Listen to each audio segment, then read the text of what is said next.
peace on earth, and let it begin with me. There will be peace on earth when we all speak up. Let there be peace on earth, and let it begin with me. Let there be peace on earth, the peace that was meant to be. With every step I take, let this be my solemn vow. Let peace begin with me in this moment right now.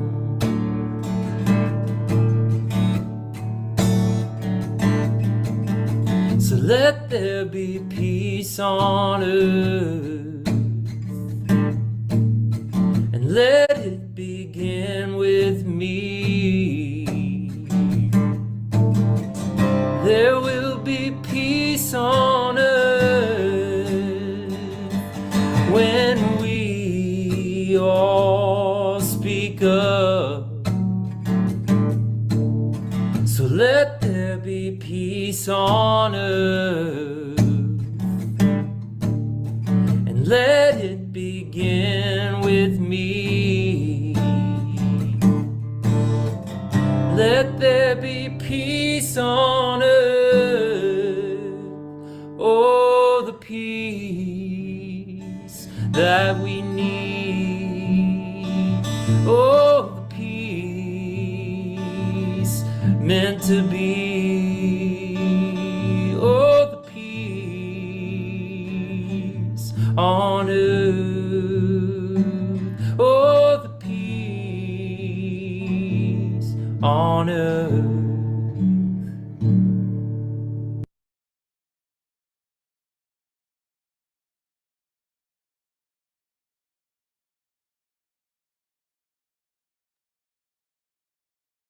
Hi, everyone. I am really devastated that it's even come this far and that we are having to gather at all today. But I'm really grateful that you all are here with us and standing in solidarity with Jeffrey and everybody who loves him and everybody who's fought for him. Before we get started, I just wanted to make sure folks knew that this is a safe space for people that oppose the death penalty. If that's not you, you are welcome to leave or we will kick you out. This is your warning. And those of us that are associated with DPA are the only people that will be speaking on behalf of the organization. Everybody else will be speaking on behalf of themselves. And it's probably going to be a pretty busy program. There's a lot that's been happening with this case in the last couple of days. So before we jump into all the details and what's going on at the moment, let us ground by remembering the victims in this case, because we wouldn't be here today if it was not for them. So.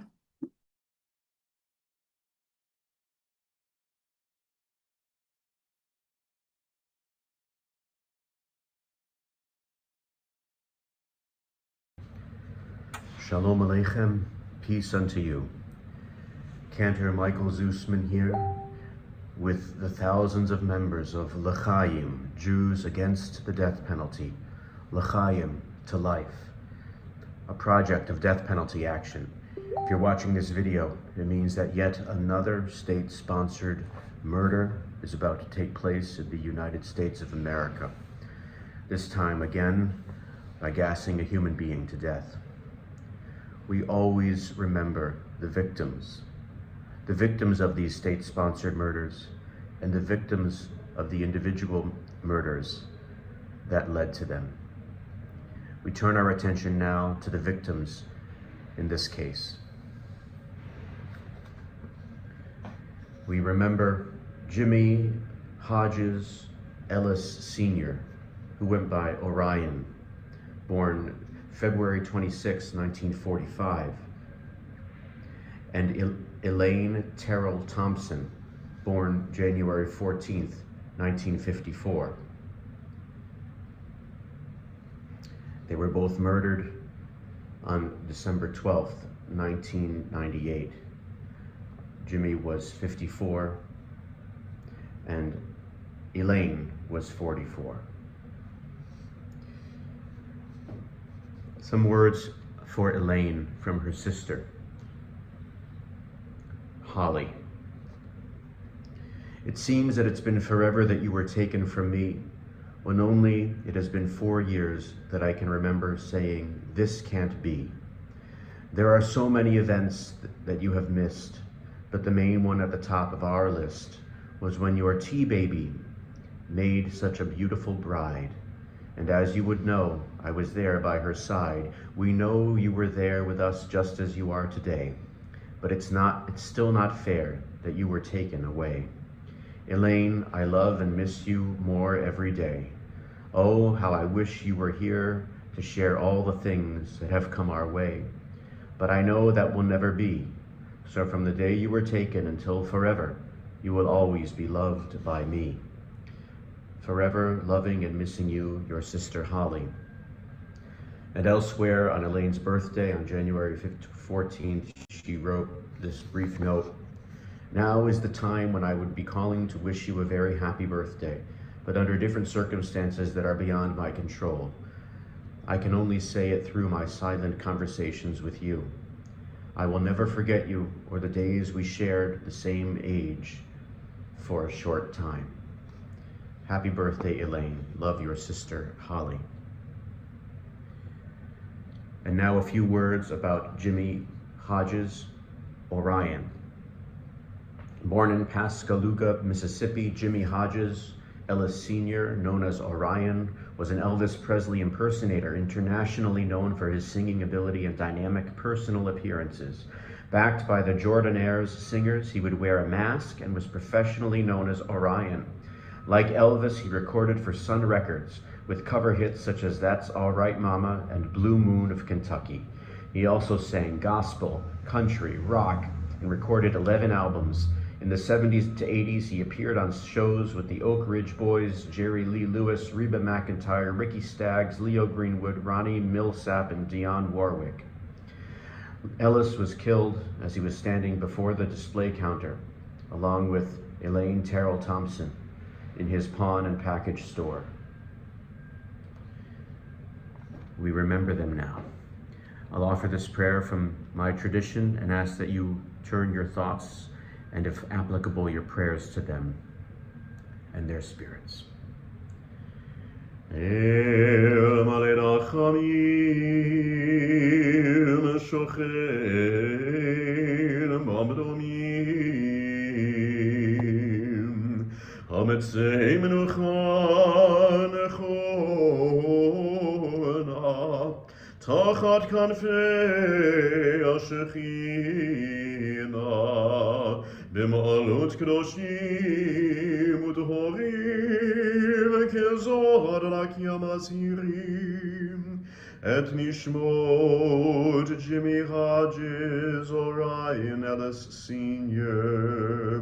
ואת Elaine Terrell Thompson שהלכו לעולמם בגן עדן מנוחתם אנא ברחמים אסתירם בסתר כנפיך לעולמים וצרור בצרור החיים את נשמתם אדוני הוא נחלתם ינוח בשלום על משכבם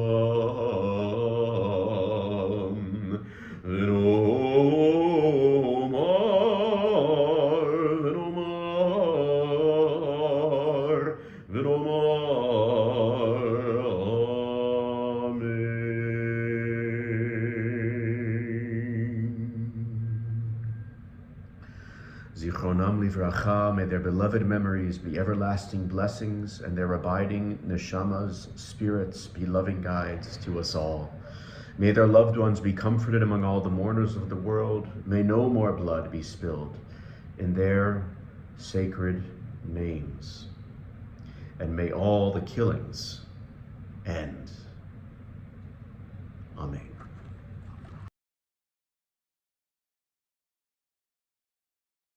Thank you, Cantor Zeusman.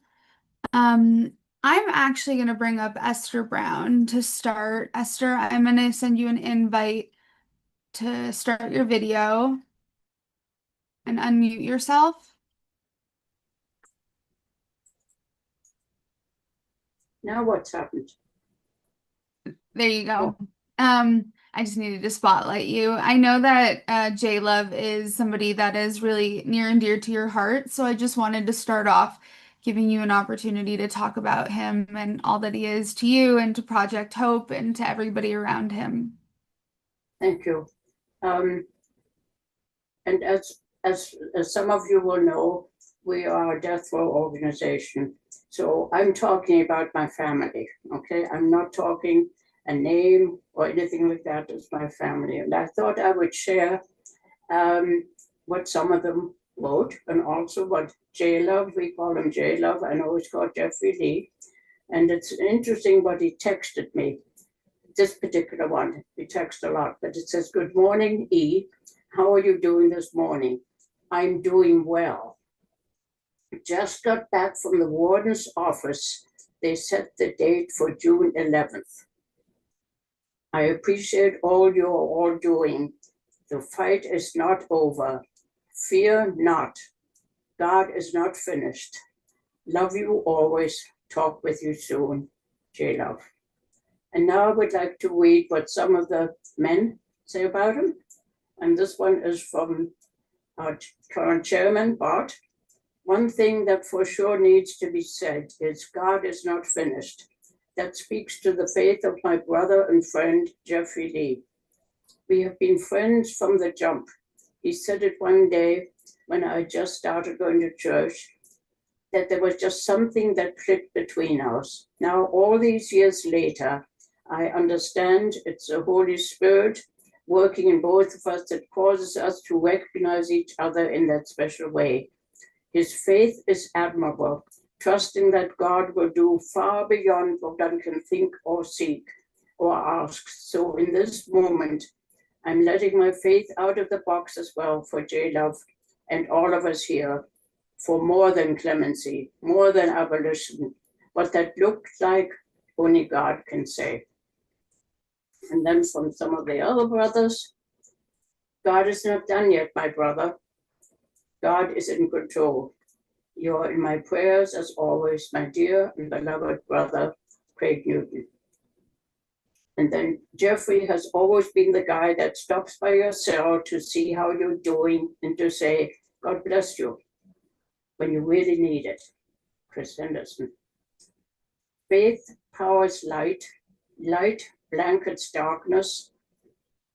Jackson, keep shining light in the dark places. You are the brightest of them all. In you, grace lives. God will provide mercy. In the gap we are holding on, shining light for those that can't see their way through dark times. To God be the glory." Marcus Williams. Actually, I was just on the phone with him. And then about a year ago, they were working on clemency for J-Love, and they came to my little house to film on whatever I was going to say. And so I asked Jeff Weber, who was a former chair of Project Hope, to say something. And he wrote, "J-Love, Jeffery Lee, came to death row while I was vice chairman of Hope.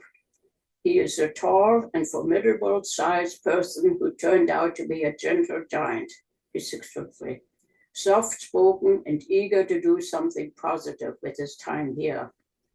A lot of people give up once they are here at the end of the line in prison parlance.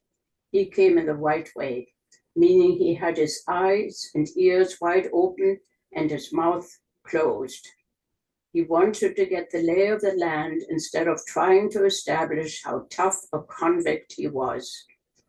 This impressed me as well as others who had been here a long time already, because everyone who comes here is afraid to one degree or another. It is simply the fear of the unknown and has nothing to do with courage or cowardice. But you don't show weakness in prison. Jailer was gentle and approachable from the beginning, and that takes strength. He has never once looked back. He has become a true leader among men and is universally liked, loved by the men of the row. I've had the privilege to see him grow and bloom into a leader, advisor, example, and brother, not to mention barber and huge Yankees fan. And many others are better human beings because of J-Love. And just watching him just be who he is, it is a privilege to speak about him. Thank you. And I would just want to add, when I read that to J-Love, he broke down. He said, he broke down. Couldn't believe it. And that is who J-Love is. And that is who they're trying to kill. And I thought he believed in forgiveness and rehabilitation. We are in the Bible Belt. We are all, I just had a call just before I got on. Well, several calls from them because I'm in touch with them every day. We are all standing in faith, being optimistic, because that is what J-Love wants us to be. And so, as I told some of them, if you say you love J-Love, well, then you have to be hopeful and know that God is not finished. Thank you. If you have any questions, I'd be happy to answer them. Thank you, Esther. That was really beautiful. Jeff has his camera on, so I'm going to go to Jeff next, of the Execution Intervention Project. I know you had some thoughts to share about today and the significance regarding nitrogen, so take it away. Man, there's a lot to talk about. And my suspicion is that everybody needs to go ahead and get their pillows and their sleeping bags because it's feeling like it's going to be a late night.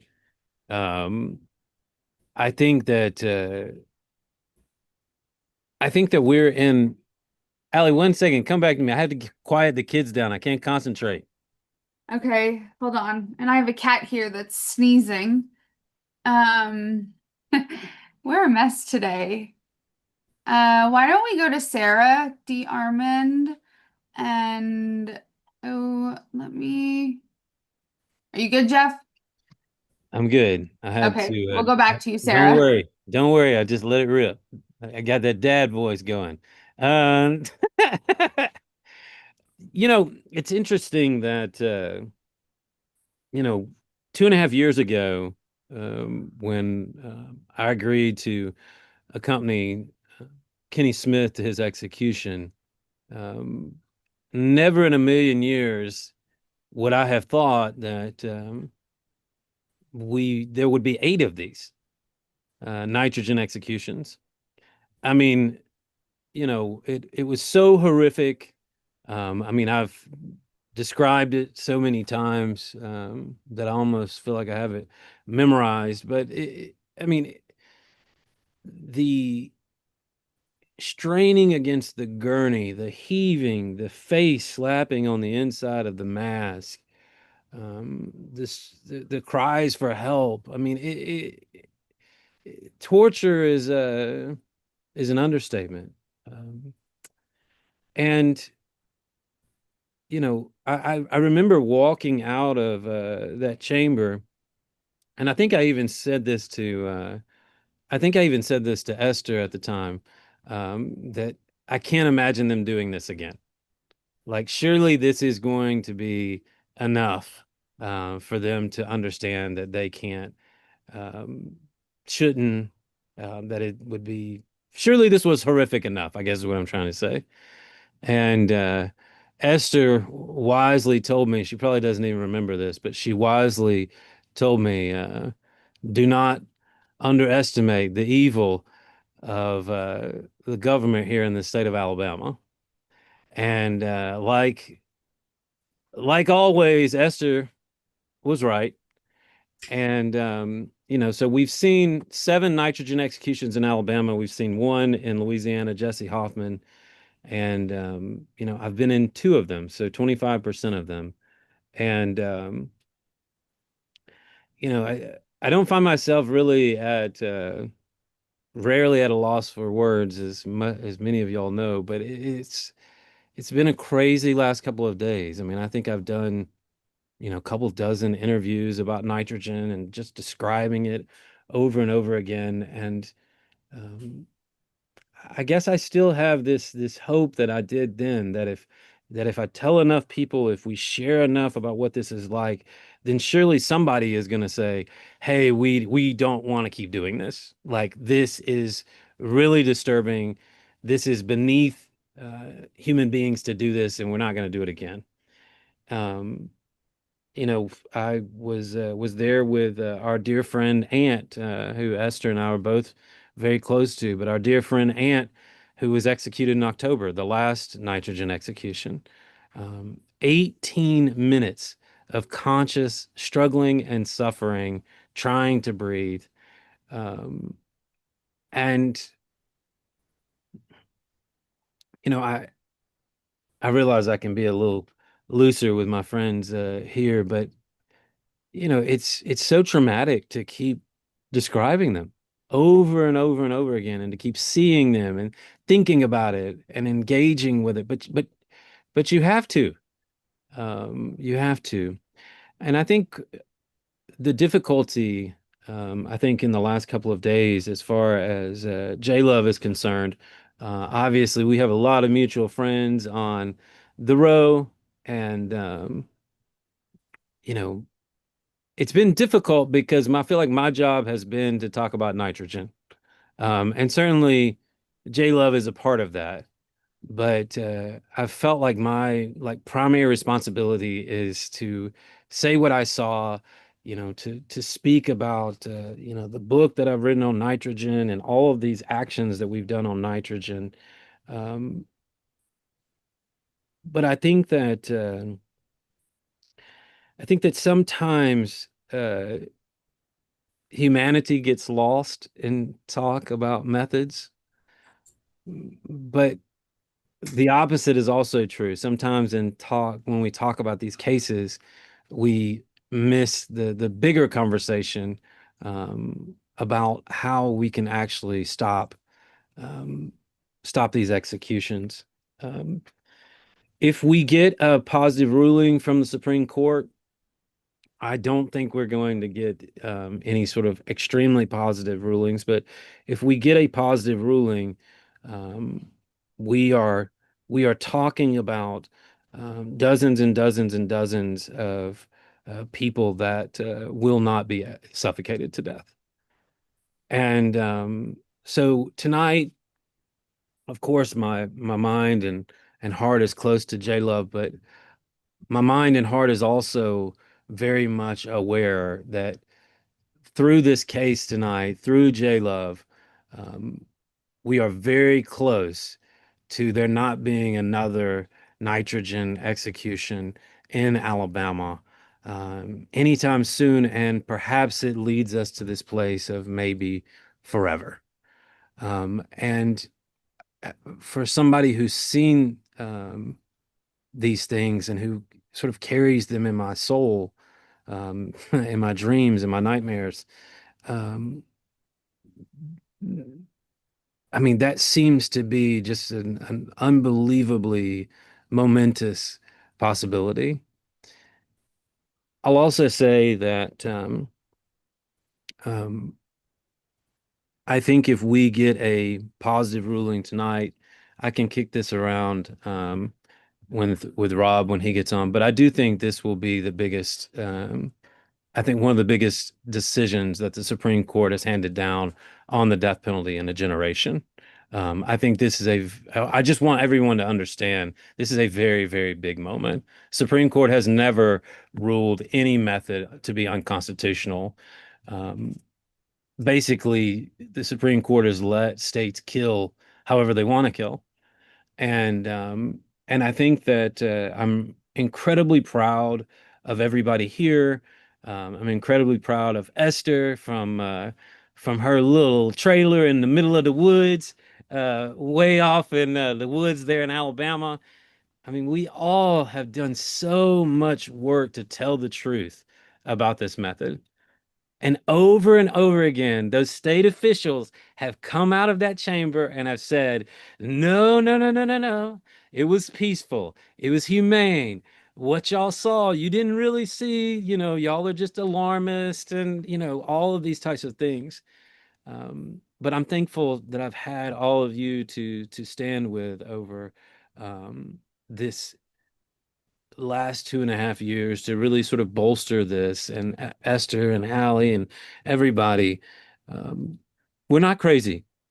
We saw what we saw. We've heard the accounts. We know what we know. And I think it is beyond ironic that tonight President Trump is leading a tele-rally for Barry Moore, who is the Republican nominee for the United States Senate in Alabama tonight. And on one hand, it reminds me, of course, of all of the fake news. We always have to deal with being told that what we say and what we think and what we see is fake news. But I'm going to give you another really beautiful thing to think about. And we talked about this on the Vigil. Barry Moore is the Republican nominee for the United States Senate. And the reason that's a big deal, I'm not going to be voting for him, don't like him, on and on and on. But the point that I'm trying to make is Steve Marshall, the Attorney General of Alabama, thought that nitrogen was going to be the winning issue. He thought that this was going to be the issue that took him to the United States Senate, that got him the nomination. And he finished third in the Republican primary. I think that says a lot about, even in Alabama, people are not interested in suffocating people to death. They're not interested in all of these gory stories. They're not interested in all of the lunacy of all of this. And so obviously none of us want these executions. That's why we're here. But at the same time, I think this is a moment where we can really take a tremendous step forward. And I hope that's what happens tonight. But whatever happens, I do know that we are going to continue fighting. And, I said it yesterday on NBC. I'm working not just for an end to, to save the life of Jeffery Lee. Obviously, would be wonderful. It would be great. But I'm really working towards a time when the people of this nation do not have to be in danger of their government suffocating them to death. Amen. Oh, Abe just joined us real quick before Abe comes in. I just wanted to say that even if today does not go right, this is still a huge feat that we've accomplished in the realm of execution methods. It has now been ruled unconstitutional 4 times by 2 different federal courts. That's significant. So I just wanted to say that real quick. But Abe, let's go to you. Yeah, Abe, before you go, I was gonna just to speak to that also very quickly. There's no doubt, Hallie. There has been no method that has been challenged this successfully, this quickly. And I think that says a lot about death penalty action. It says a lot about EIP. It says a lot about Project Hope, all Rehumanize International, all of these different organizations that are consistently coming together to simply tell the truth. The truth is the greatest weapon that we have, and that's why we're even talking about this.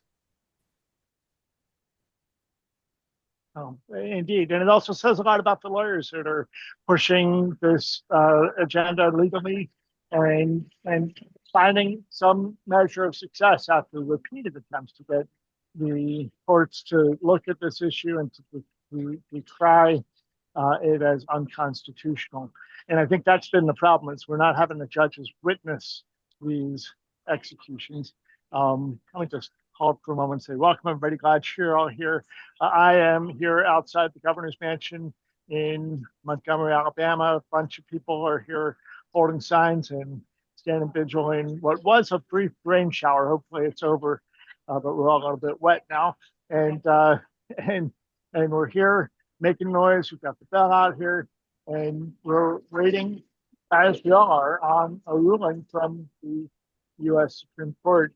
Or maybe they won't rule. Maybe they'll just decline to say anything, which means they won't have to worry about making a determination on this in a way. But they'll let it stand. That would be a great thing. Also, and I'm sure you've already said this also, but many of the people that are over here across the street, and I'll see who's available to speak with us in a few minutes. But many of them are people that have been working on Jeffery Lee's case from the merits of his case. It's not about the punishment. It's about the fact that 7 out of 12 jurors voted for life, for not executing Jeffery Lee. And that's got to matter for something. And it should matter especially for the governor that's in this building behind us. Maybe she's home, maybe she's somewhere else. But she signed legislation to prohibit jury override, but didn't do anything about the people already on death row because of jury override. So we're here outside the prison, and we're going to be here until we get some understanding of what's happening. Hopefully, we'll all get to go home tonight without an execution. So I see that Rob is here with lots to say as well, and thanks, Jeff, for all you had to say, and thanks everybody there that's been there. And is Stephanie still here? I want to especially greet Stephanie Campos and ask her and thank her for just taking the lead all the time, not just now, but regularly on your own platform to tell people, here's how it is with the death penalty, and invite them to action. We're really grateful. So Stephanie, please, if you're here, put your webpage in the chat and let people know. And I saw, Scott, your message, your question about when the warrant expires. I believe it's at 6 a.m. this Central Time. So there we have it. Rob Dunham is ready to offer his thoughts. Yeah, thank you, Abe. There's been some remarkable lawyering in this case, and I think it's really important to acknowledge that. The lawyers in Alabama have been gathering data about execution by nitrogen suffocation from the very beginning. It's not just the data from the American Veterinary Medical Association that has led almost all the states in the United States to say that this method is unacceptable for putting pets to death and even for killing mice because it's inhumane. But they also have marshaled the evidence from eyewitnesses to the executions, from the autopsies that had been done, and they presented a 3-day, might have been a 4-day evidentiary hearing, so that we had a full case litigated before a federal district court. What's happened since then is extraordinary. It is the first time in recent times that there has been any federal district court finding that a method of execution is unconstitutional. It's also the first time since the United States Supreme Court invented new hurdles that death row prisoners had to leap through in order to even get their claims of unconstitutionality heard. It's the first time that that's ever happened in any case. As you might remember, the United States Supreme Court has invented a two-step process here that never existed before in the history of the U.S. Constitution. And that two-step process is that a prisoner has got to show that the method of execution presents super added pain and suffering in addition to that which is necessary to carry out an execution. Executions aren't supposed to be painless. This is supposed to be worse than that. And they only get to do that if they have first proposed an alternative mechanism for getting themselves killed. And that alternative method has to be something that's reasonably available to the state, and the state has to have failed to take advantage of that opportunity. So this isn't about stopping the execution from happening in the long term. It's about whether the execution is going to go forward by this method or by another method. Having said that, it's the first time that's ever happened. And the evidence and the ruling appears to be contradictory to a ruling by the United States Court of Appeals for the Fifth Circuit in a Louisiana case. In the Louisiana case, the Fifth Circuit said that execution by firing squad would be more painful than execution by nitrogen gas. And therefore, the nitrogen option was not unconstitutional. Here, the same issue was before the court, and the court decided it the other way. Well, how is that possible? And that's the first thing that's really interesting and important about this case. I'm sorry that you're going to get almost an entire law school class here. But what's important is that cases get decided based on the facts in front of them and based on rules of appellate judging that grant deference to the facts as found by a federal district court, the trial court. And the 11th Circuit said that the Louisiana case didn't have a full hearing. It was based on preliminary testimony. And the district court judge there, based on those facts, decided something different. But we are bound by the findings of the judge in our case, based on the evidence presented in our case, and we find that there was not clear error in what the judge found, so we are bound to apply the law to the facts that that court found. Now, initially, the district court said that this method was going to be painful, that it was going to produce,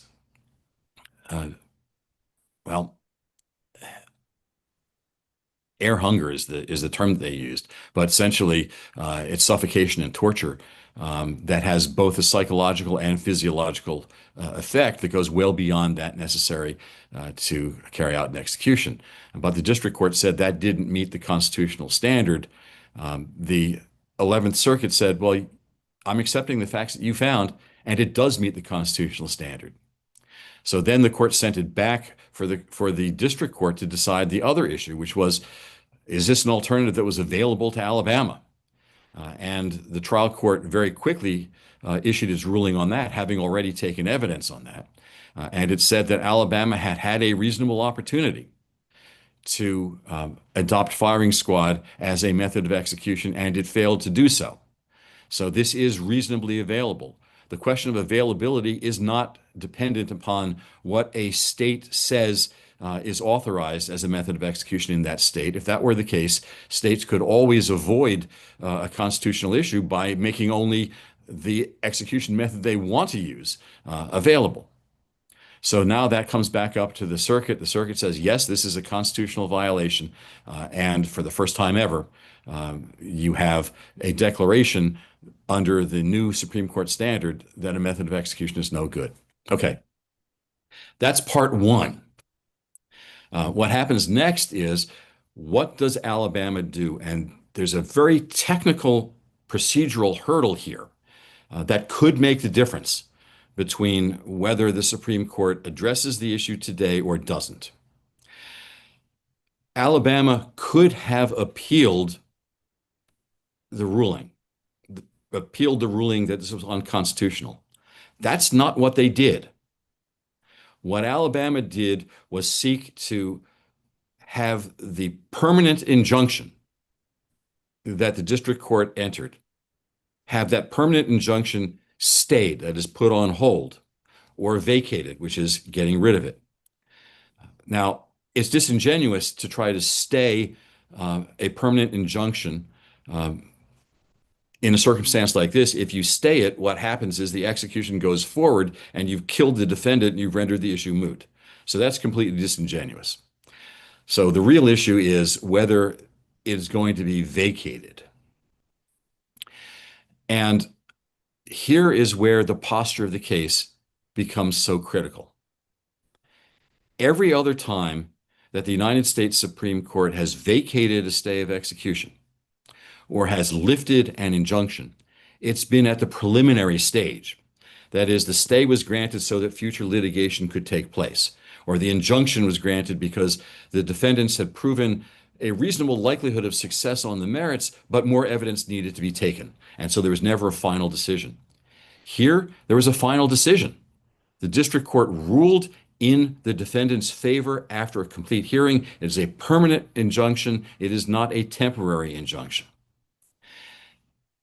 That means that there's only one way that you are supposed to be able to challenge that, and that's through an appeal, not through vacating an injunction.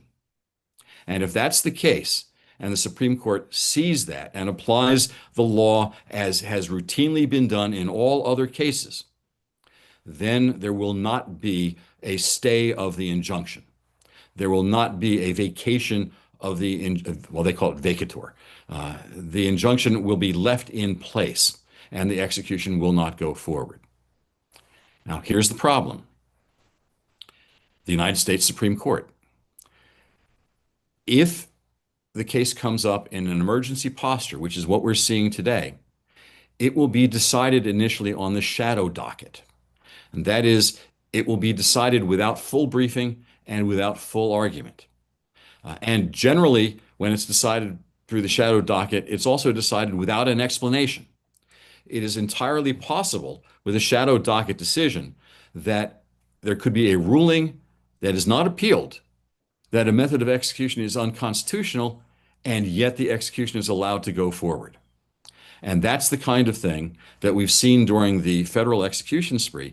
That's the kind of thing that undermines confidence in the judicial process. We will see tonight what the Supreme Court does.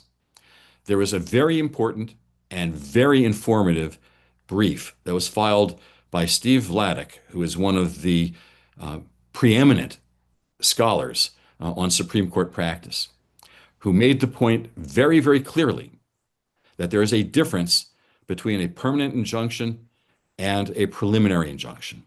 And he says, based on decades of Supreme Court practice, that that distinction is dispositive. In other words, because it's a permanent injunction, the United States Supreme Court does not have jurisdiction to lift the injunction. We'll see if they follow that.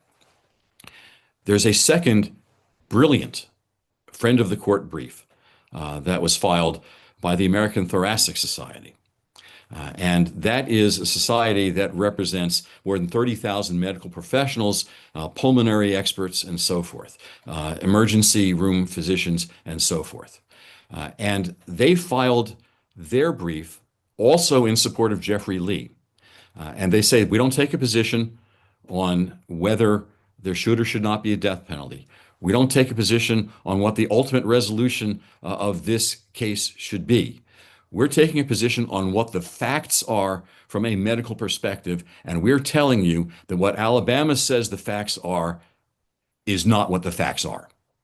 And they, piece by piece, evidence by evidence, dismantle the argument that Alabama makes about nitrogen suffocation being a peaceful way of putting a prisoner to sleep.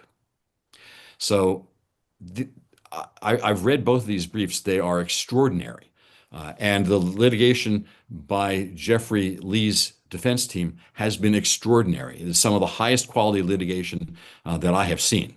in any method of execution case.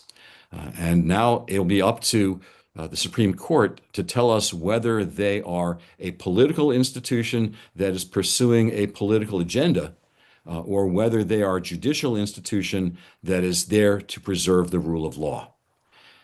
They could refuse to vacate the injunction, and Jeffery Lee could still ultimately be executed by nitrogen suffocation. That could happen, and that could happen through the normal course of appeals.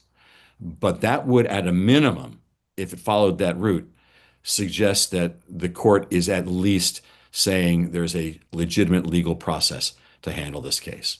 That's Rob, that's a long speech. I have a question. What's going on? I could tell from the way you were moving your head that you were wrapping up. I'm telling you, I'm an expert on Rob Dunham these days. But so I was reading the reply Jeff, from the let me state. interrupt you for a second, Jeff. We got a word from the journalists in the prison. They've turned the van around after being driving towards the prison. Lee Hedgepeth has reported that they've turned the van around. We don't know what that means, but they are not currently setting up to do the execution right now. So that's what it looks like. I just shared a screenshot in the chat a couple of minutes ago from Lee Hedgepeth that it looked like they were going through the process, putting all the journalists in the van and such. So that's hopeful news to hear. Thanks, Abe. Yeah, and Ali, if you want to just give me the screen again, just for a moment, I'll share again just the space that we're in outside the governor's mansion, and there's protests also happening, I think, in several other cities around Alabama. But many of the people that are here are either from legal teams or from the ACLU of Alabama, and we're all out here outside the governor's mansion in Montgomery. Back to you. Yeah, and I can tell you, I just checked the Supreme Court docket, and there is no ruling on the Supreme Court docket. What generally happens in these cases, as a matter of procedure, is the Supreme Court calls the prison or calls the governor, whoever the designated official is, to find out whether the state intends to go forward with an execution. Here, there is presumptively no warrant because the injunction is in place. And so what the court would have told Alabama is that either we have a decision and it's not in your favor, or we're not close to having a decision. And that means, from our perspective, check the docket. The docket has nothing on it. So Alabama is waiting for the Supreme Court to decide, but they might have an inside track on what the court intends to do. Okay, question. So after reading Alabama's response, one of the things that sort of stood out to me was this argument that they made that that district courts could stop every execution if this is allowed to, if the Supreme Court doesn't step in and this is allowed to proceed as it is proceeding, that the decision would stop at the district court. That's the complaint they're trying to make. I'm just curious what you have to say about that. Well, they're complaining about too much justice. The fact of the matter is that if the method of execution is unconstitutional, the decision will stop executions through this unconstitutional method. They may not like that outcome, but you cannot complain. Well, they can complain, but they don't have a legitimate basis to complain about unconstitutional executions being precluded. That's what the Constitution is there for, to stop unconstitutional executions from happening. So if a district court puts a permanent injunction on an execution, does that mean that that permanent injunction is not appealable? Which is what No. Which is what it seems like the state is trying to say. This creates a disadvantage for them. That is what they're trying to say, and that's wrong. Okay.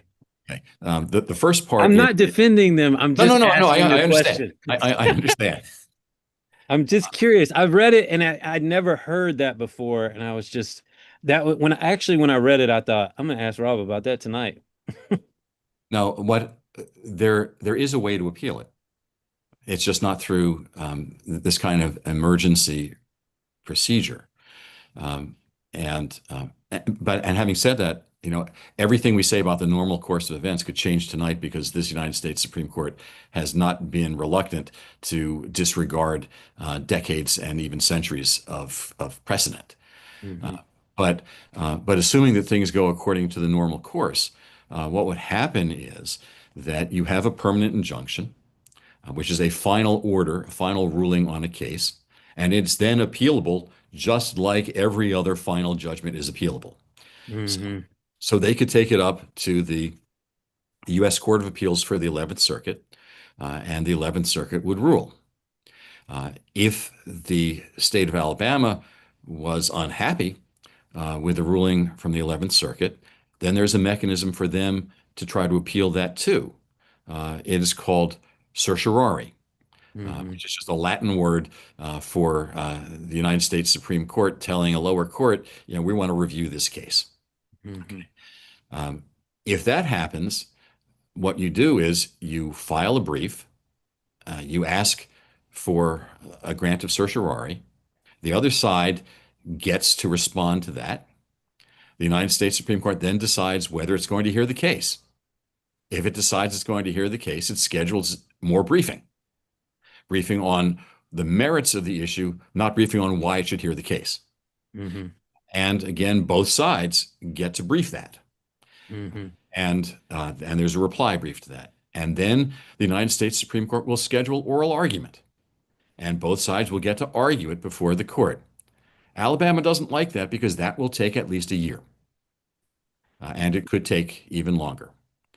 Alabama wants to be able to execute people and execute them now using this method.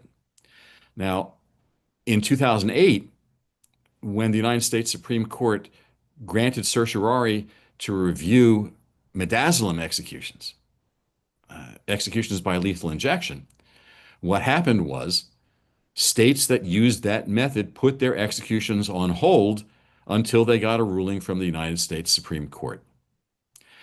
In 1972, when the United States Supreme Court declared the death penalty unconstitutional, until 1976, when the Supreme Court said it wasn't per se unconstitutional, we didn't have executions. Why? Because it was unclear whether they would be constitutional. Mhm. That's the same kind of issue here, except it's whether this one particular type of practice would be unconstitutional. The other thing that we need to understand is this is not a finding that lethal gas suffocation executions are unconstitutional per se. It's a finding that they're unconstitutional as applied in this case. Right. But the as applied is uh, there is already this finding of fact that gas suffocation is torturous, and that will survive. And there is a doctrine called res judicata and a doctrine called collateral estoppel, and they are Latin and they are meaningless to normal people. But what it means is that when you have had an opportunity to litigate a set of facts and it has been decided against you, that decision sticks in future cases. So, what Alabama is afraid of is that every other prisoner who says, you know, I'm opting for lethal gas, but I'm challenging it and I'm offering firing squad as an alternative, that they're going to win. Okay. Hmm. So they see this thing being repeated over and over and over and over again. I'm going to kick it back to Allie really quick, but I was also going to say that I do think if we have the time, it would be interesting to sort of get into a little bit more of how nitrogen came about in the first place and how we got here, because this has not been going on in comparison to all of these other methods. This has not been going on that long. Allie? Yeah, absolutely. Real quick, and I don't even know if you have an answer for this, Rob. I'm not sure if you saw the comment from Scott about the Alabama AG purportedly traveled to DC today to somehow press his case in person. I don't know where that information came from. I mean, if it's real, that's insane. But I just wanted to check with you. Well, hopefully it's not true. And if it is true, from a legal perspective, it is really, really dumb. And the reason I say that is because who is he going to press his case to? Mhm.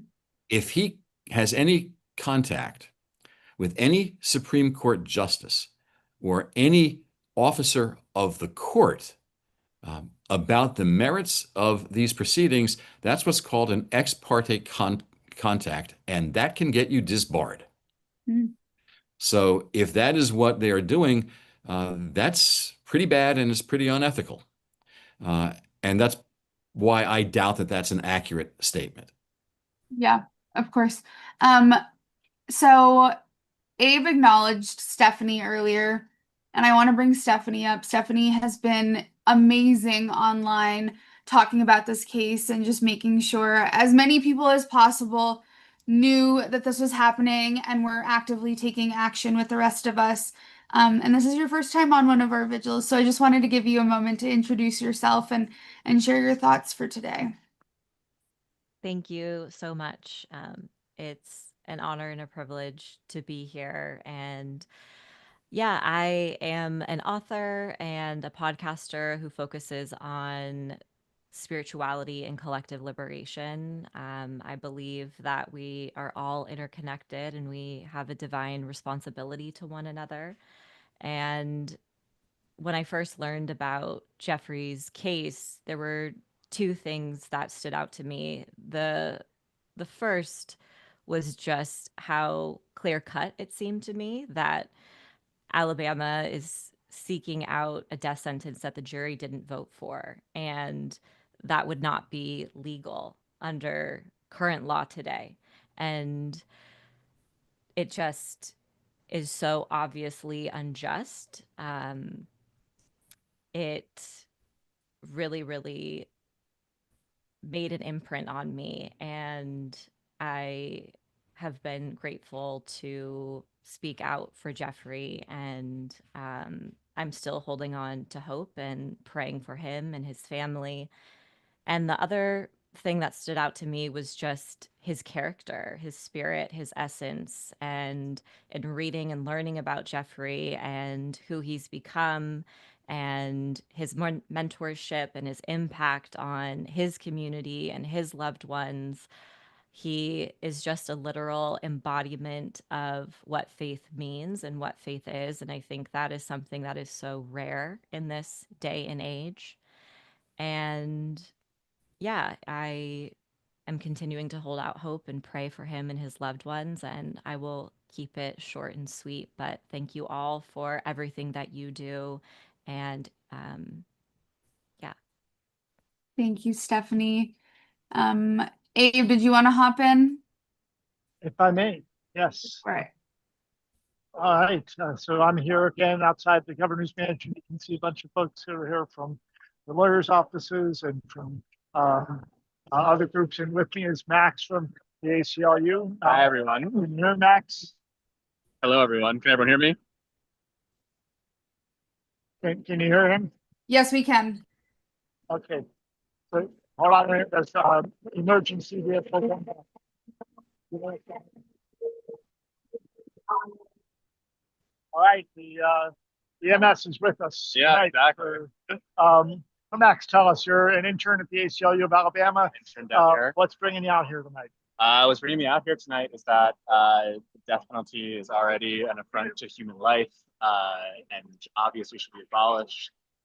Especially in the case with Jeffery Lee, you have a case of judicial override where the jury's will was to sentence him to life in prison, and a judge overrode the will of the people. I think it's an especially egregious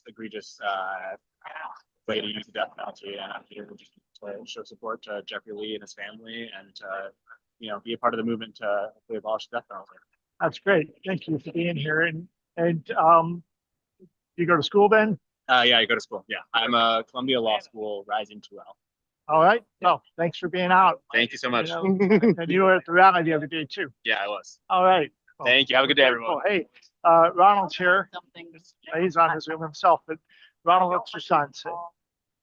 So it says say no to gas, executions, suffocations, etc. And that's what we're out here tonight. We would really prefer the governor step in and give clemency. That would settle this once and for all. But either method it takes for Jeffrey not to be executed tonight. Of course, if the governor does, it's more permanent. But we're just out here to show our oppositions to the Alabama way. It's pretty interesting that these signs are red and white, which is the colors of the University of Alabama. I'd like And- to say we did that on purpose, but That's- that's one of the action colors Yeah. too. I guess you could say Georgia because black is in there. But you know, for many of us, we kind of hate this as an Alabama thing. We feel like we can be better than this, and we don't have to be back in the Stone Age. It's time to end this. All life is redeemable. If you're a faith believer like I am, you know this. Jeffrey's life, as the previous person or two persons ago that hosts the podcast, I don't know her name. Jeffrey's life is redeemed. He has a purpose. And let's not cut that short. He has a son that's getting married very soon. And from hearing from some of the words that I got, one of the scriptures they're standing on in Holman is, "You will see your children's children." And Jeffrey's son is about to get married. So I think he would like to see his children's children. We shouldn't do this at any time. We shouldn't do this around Juneteenth. We shouldn't do this around Father's Day. We shouldn't do it at all. And thanks for letting me talk a minute today. Appreciate Amen, amen. So that's our report for the moment from here outside the governor's mansion in Montgomery, Alabama. Thank you, Abe. And And let's make sure we hear from some other folks too, and Yes. others who are. I am going to others. Real quick, it was shared among some of us on the panel, but it was in fact confirmed that Steve Marshall did go to DC, which is wild. I just wanted to throw that out there because it wasn't in the public chat. But I think that especially now it's appropriate. We've heard all about his case. We've heard a little bit about him through the eyes of those around him. But I wanted to share a video that was produced during this campaign by Gigi and others on the PR team that will show you Jeffrey himself, like through his own words. Hey, Allie, before that starts, I was just going to say that one of the reasons that Steve Marshall is in DC is that he's having conversations with the Trump administration about being the next Attorney General of the United States. Jeez. Okay. So that's what, I mean, I wouldn't put it past him to go to the Supreme Court and do whatever he could. But my point is that I think it's even more nefarious than that. He won't go to the Supreme Court, but at least there's a valid reason for him to be in Washington. That's what I just wanted to let everyone know. Thank you.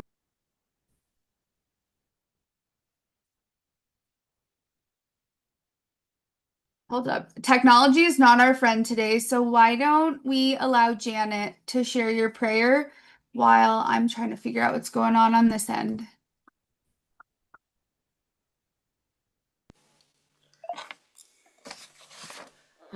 Thank you, Ali. Obviously, we're still hoping that that J Love will not be executed this evening. But this is the prayer that I've written for him. So for those of you who haven't, first of all, apologies. I've had a 2-hour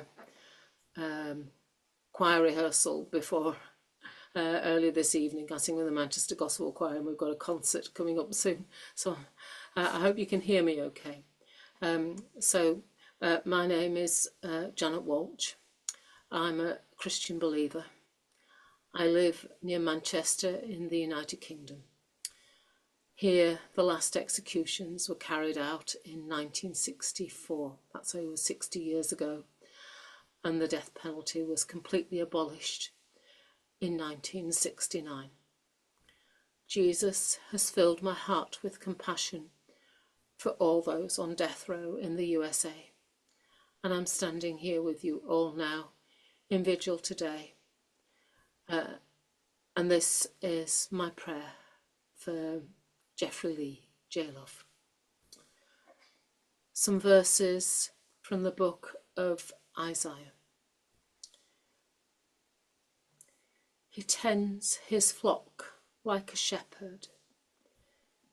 He gathers the lambs in his arms and carries them close to his heart. Thank you, Father God, that you tend us, your flock, like a shepherd, gathering us in your arms and carrying us close to your heart. Thank you, Heavenly Father, that you are holding Jeffery Lee close to your heart this evening as he faces the barbaric and cruel ending of his life here on earth. Help Jeffery to find rest in you, O Lord God, to put his hope in you. Be his mighty rock and help him to take refuge in the shelter of your wings. May he be enthroned in your presence forever, dwelling in your tent and surrounded by a love for him. Give strength to Jeffery's families and friends, O loving God. Draw them close to you and fill each one of them with your peace. And Father God, if this execution goes to ahead today, I pray, O God, that you will help them through the time in the valley of the shadow of death. And Father God, for Governor Kay Ivey, I pray, Holy Spirit, that you will fall on her with your mighty power and that you will soften her hardened heart and put a stop to Jeffrey's execution, O God, but also to put a stop to any more of these barbaric gas executions. O Lord God, we cry out to you and ask you to come and deliver the people of the US from the desire to kill and to save them from bloodthirsty men who call for executions. Send your love upon those on death row and continue to fill us with a mighty passion in our campaigning against the death penalty. I offer up all these prayers now in the precious name of our Lord and Saviour. Amen. Thank you, Janet. Let me.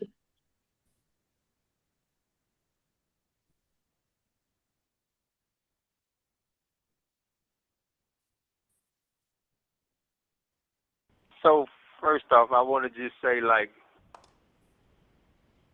it's kind of strange being on this side of a rally because being a member of PHADP for so long here at Holman, I've been on the other side of the rally, standing in the circle for guys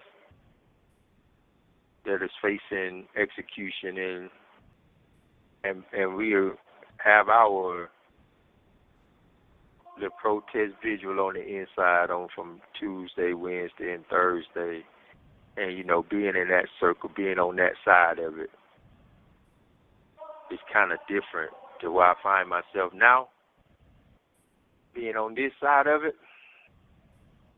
But, you know, the experience is different, but, you know, the goal is still the same. That we are out here, that you all are out there standing up for me, rallying for me.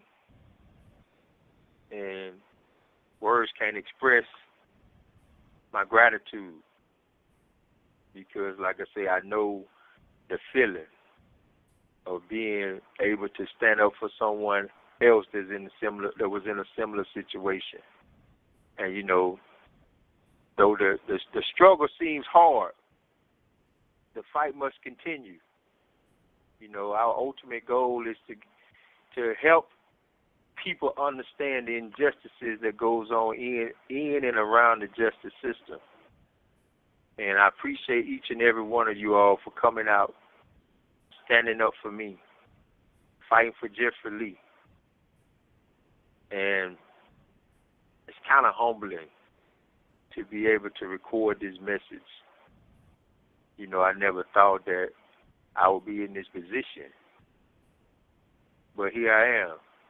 And I'm thankful for the strength to actually be able to speak these words, being of sound mind, to be able to just share what's on my heart to the supporters, to those that's in this fight, in this battle with me, and also to those that's been in this fight, in this battle with me for so many years.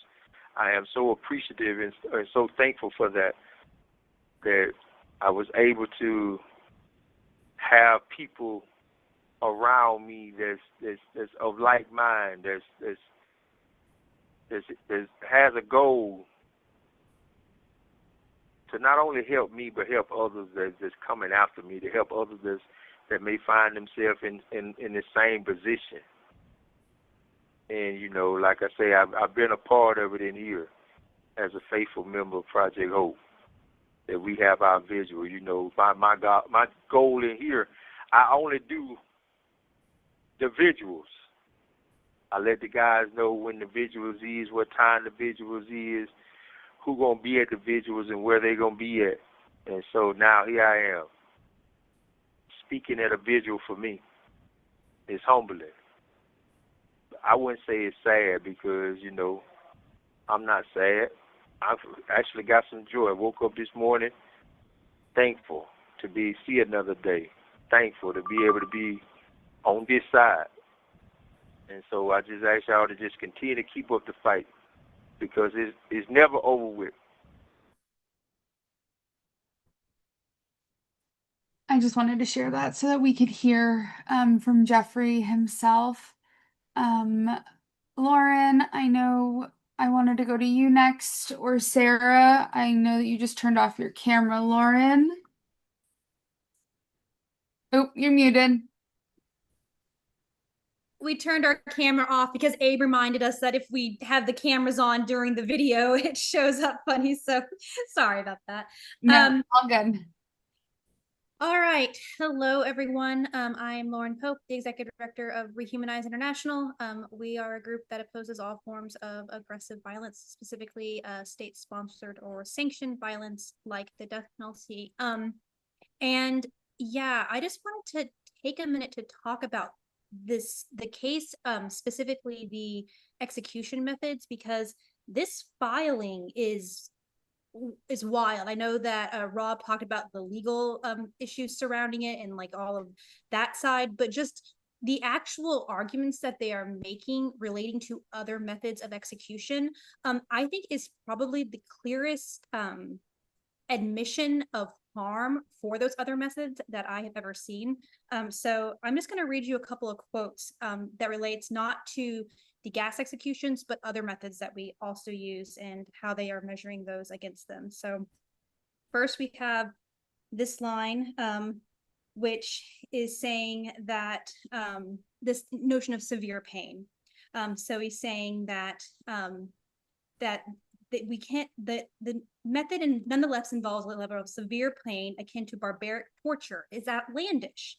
As the district court recognized, if hanging, which also often causes distress associated with hair hunger, is constitutional, then there can be no question that the physiological discomfort caused by nitrogen hypoxia does violate the Constitution. So they're admitting to air hunger, which is a very torturous experience. I don't know if any of you have asthma or have experienced even a slight bit of that. It's very torturous. They're admitting that execution by hanging results in that same feeling. Then they go on and talk about if we would have a firing squad execution as the alternative, which of course they go into some practical reasons why they can't do that because they don't have it set up, but they talk about it as a method of execution. And here's what they say about firing squads. They say, The 11th Circuit previously described a firing squad execution as when 4 or 5 bullets strike the heart, they tear the heart muscle to pieces and blow apart the tissue. Moreover, the inmate would not lose consciousness for 3 to 6 seconds, during which time he would feel pain and suffering. It's likely that they would feel excruciating pain for 10 to 15 seconds, unless it is a botched execution, which misses the inmate's heart. And then it goes on to describe the process of a botched execution, which again, I mean, this sounds like something that we would be putting out, right? They go in excruciating detail about how painful and how torturous these methods of execution are in order to prove a point that it is then okay to use this also torturous method of execution. Instead of reading it and saying, what in the world are we doing? How you are, as a state, openly saying that you are having these extremely destructive methods of execution, but defending them. And then I wanted to talk a little bit about the nitrogen execution itself, because this concept of nitrogen asphyxiation is also used. There is a pod type situation that someone created in Switzerland as an assisted suicide method, and they were going to have this nitrogen asphyxiation as part of it, and it was only used, I think I'm aware of, one time, and went horribly wrong. There is evidence that after many minutes of this woman having basically suffocation, she had strangulation marks around her neck at the end, which they are unable to really prove what happened there. I think it's still being adjudicated, but it was not the swift, painless execution or, method that they thought was going to happen. And obviously, as Jeff Hood has spoken to extensively, it is not a swift and painless method when performed as a method of execution either. But the state in this filing says specifically 2 or 3 minutes, and then they'll be dead and they will be unconscious within 45 seconds. That is what the state of Alabama is arguing is true, despite all the evidence to the contrary. So I just wanted to point all of that out because I think Jeff made a really good point about this being a case that could really turn things around, right? This particular method, but then if we're just looking about what we are doing as a country, the absolute barbarous methods that we are using, but beyond the methods, the fact that we are doing this at all, that we are turning people who should be, agents of justice into killers in these extremely brutal ways. I mean, they're quoting extreme brutality in this. So I wanted to point that out. I think it's important. And then to leave you on a note that's perhaps not as, unsettling and horrific, although it is in its own way. I have this poem that was written by Edith Stein, and she was killed at Auschwitz legally at the time by gas suffocation. But before that, she had written this poem that was a reflection of the cross. The name that she took when she entered the monastery was Saint Teresa of the Cross, and she has this reflection of Christ on the cross facing his execution by the state. And I wanted to read that for you all. And it's actually imagining Mary looking up at Jesus and seeing this. And so it says, "Today I stood with you beneath the cross, and I felt more clearly than I ever did that you became our mother only there. Even an earthly mother faithfully seeks to fulfill the last will of her son. But you became the handmaid of the Lord. The life and the being of God made man was perfectly inscribed in your own life. So you could take your own into your heart, and with the lifeblood of your bitter pains, you purchased life anew for every soul. You know us all, our wounds, our imperfections. But you also know the celestial radiance, which your son's love would shed on us in heaven. Thus carefully you guide our faltering footsteps, no price too high for you to lead us to our goal. But those whom you have chosen for companions to stand with you around the eternal throne, here they must stand with you beneath the cross, and with the lifeblood of their own bitter pains must purchase heavenly glory for those souls whom God's own Son entrusted to their care."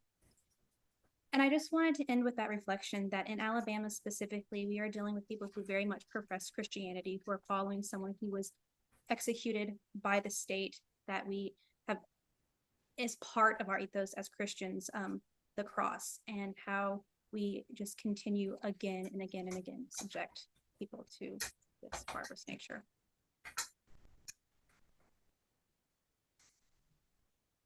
Lauren, I didn't mean to chill out up here with you for so long, but I did. I was going, I was going to just respond about Dr. Nitsky, who is he's the founder and director of Exit International, the assisted suicide group that you were talking about, and I have this really peculiar story that I wanted to share.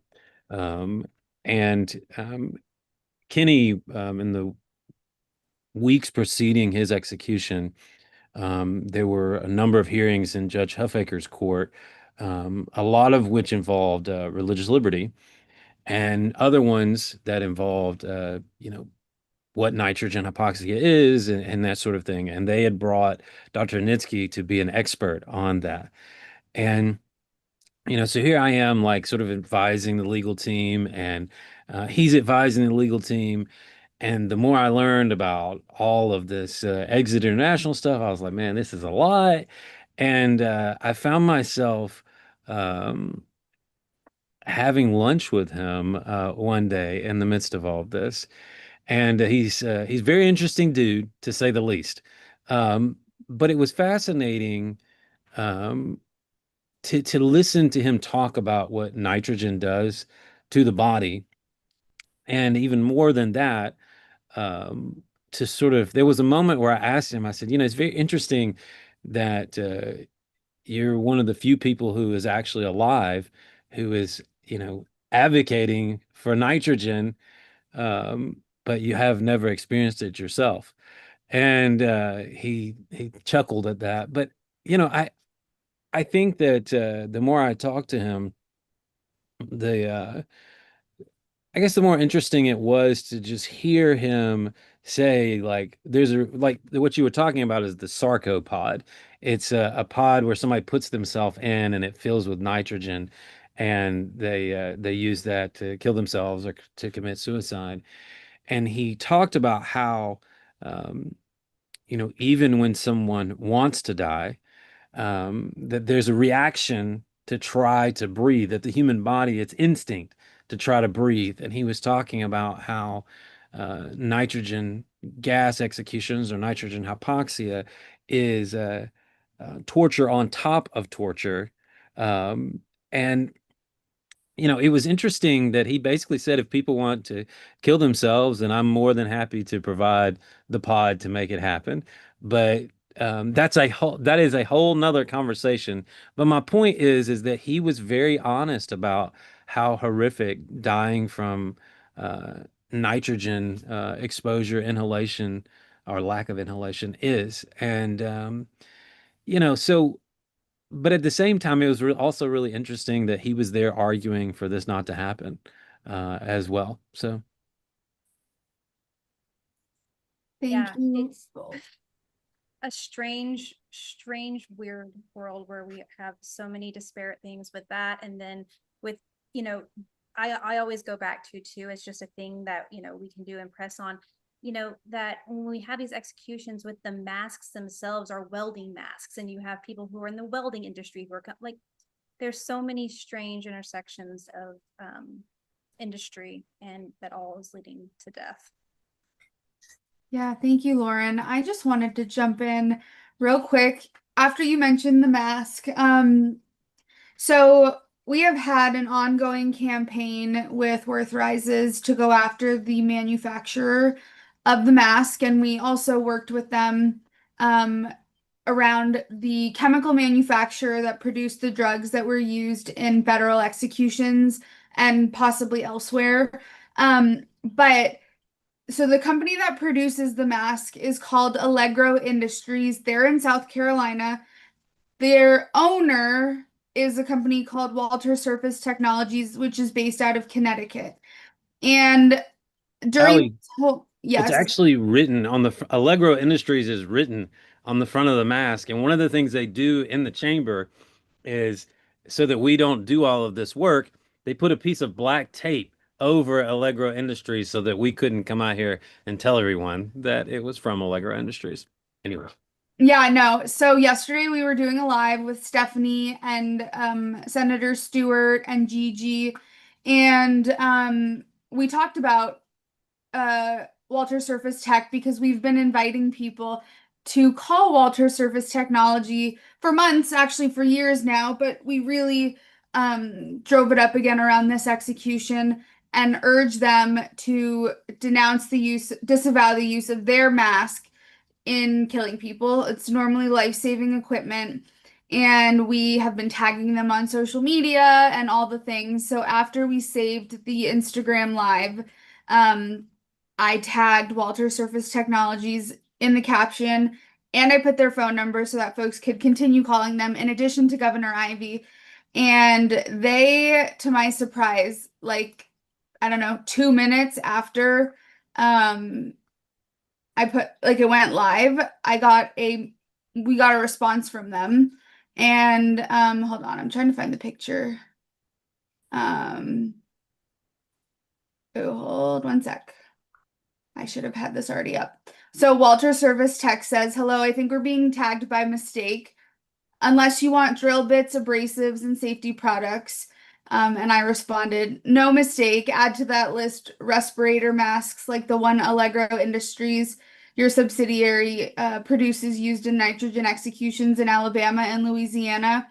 I was just amused by that interaction and the fact that they even like said anything. I totally like it caught me off guard. I looked down at my Apple Watch and I'm like I like had to like do a double take. I'm like, no, there's something wrong. So I logged into Instagram again and they actually have in fact commented, except when they received my response through the DPA page, their comment disappeared. So I think they deleted it. But I just wanted to share that. There's a screenshot in the chat because I think it was comical, amusing. I don't know.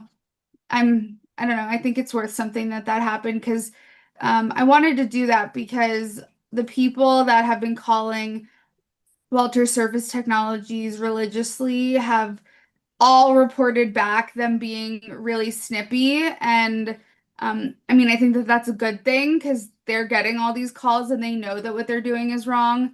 And what I said on some of the live streams is if they don't want to be associated with killing and essentially act as an accomplice to murder, it's not so difficult just to come out and say that this equipment is normally to save lives and we don't want it to be used to kill people. It's really not that hard to do that. And so I think the fact that they're refusing to acknowledge that is really telling about their character, and hopefully things change. But for now, they are doing everything possible to pretend like this is not a thing.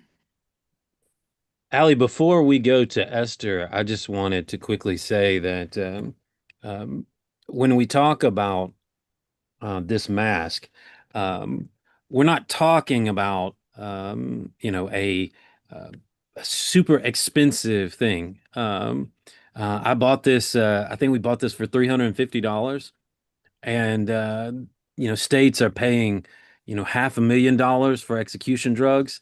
So one of the reasons that that Alabama and other states are so determined to use this method is because it's cheap, and that I think really speaks to what they think about life in general. Yeah. And Esther, I know that you had something to say, and I Yes, also know. I would like to speak something that Abe has said many times, that once you get to death row, it's the beginning of torture. And I would like to respectfully disagree. In fact, I would say going to population is actually worse than death row. And I would like to read something from Jailer, from Jeffery Lee, and seeing it is his evening. And I'm just going to read, and then maybe you will understand what I'm talking about. We asked the board to write on the topic what Project Hope to avoid the death penalty means to me. This is the third article in the series. We hope it will give you some insights into who we are as well as what we are all about. Hello to the readers and supporters of Project Hope to avoid the death penalty.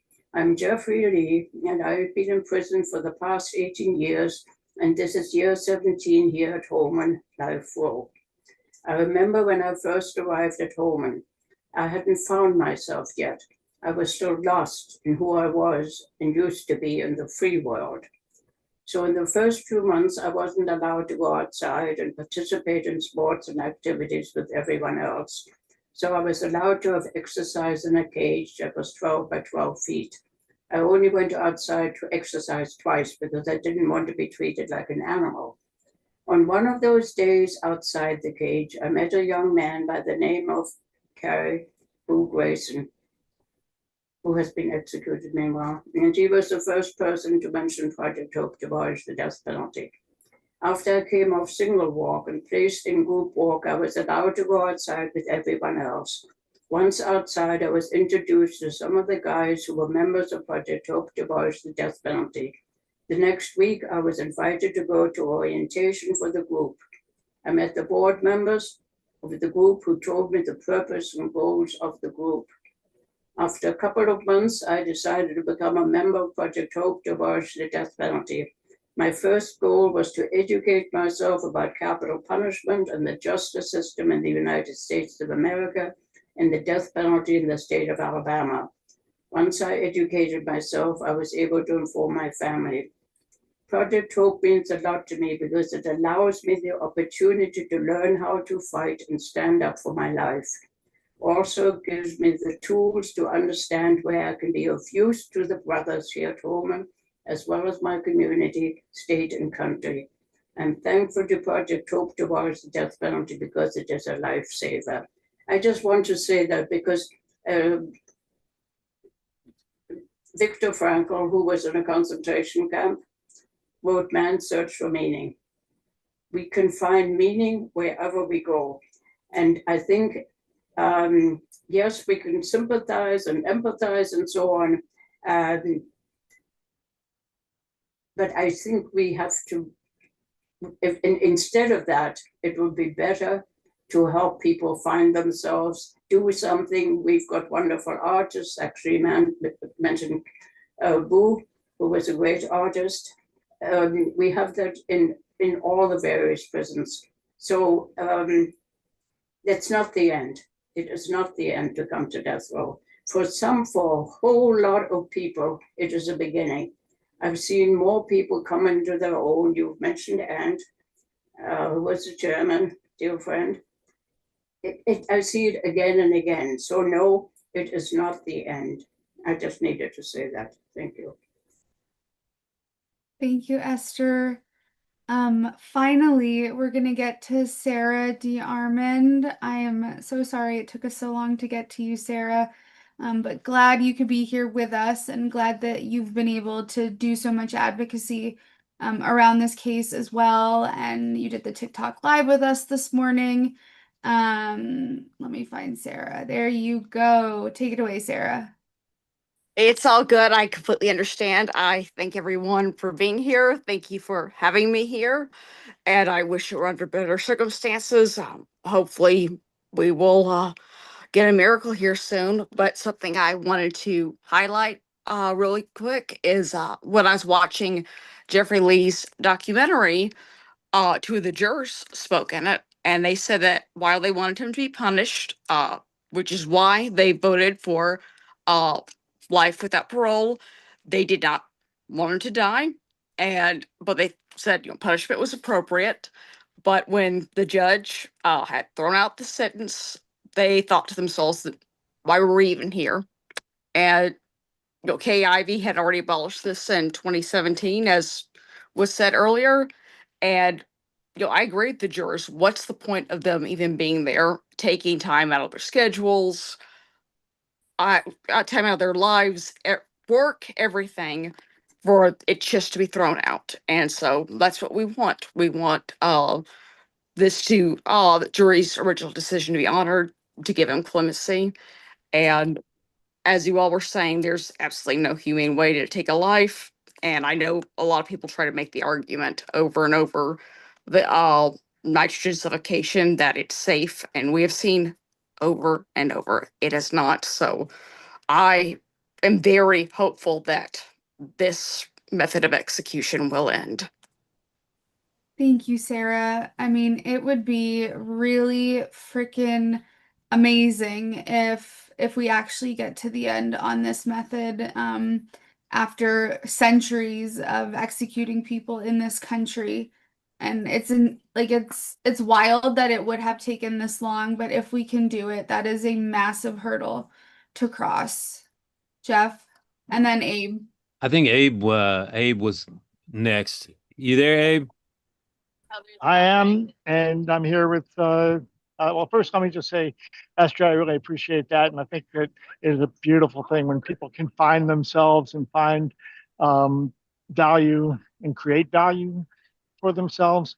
And what I mean when I say the torture of the death penalty starts from the moment a cop says you're going to fly for this is essentially it's a mental torture. No matter what your personal perspective is, you're still going to sleep knowing that somebody's waiting to kill you.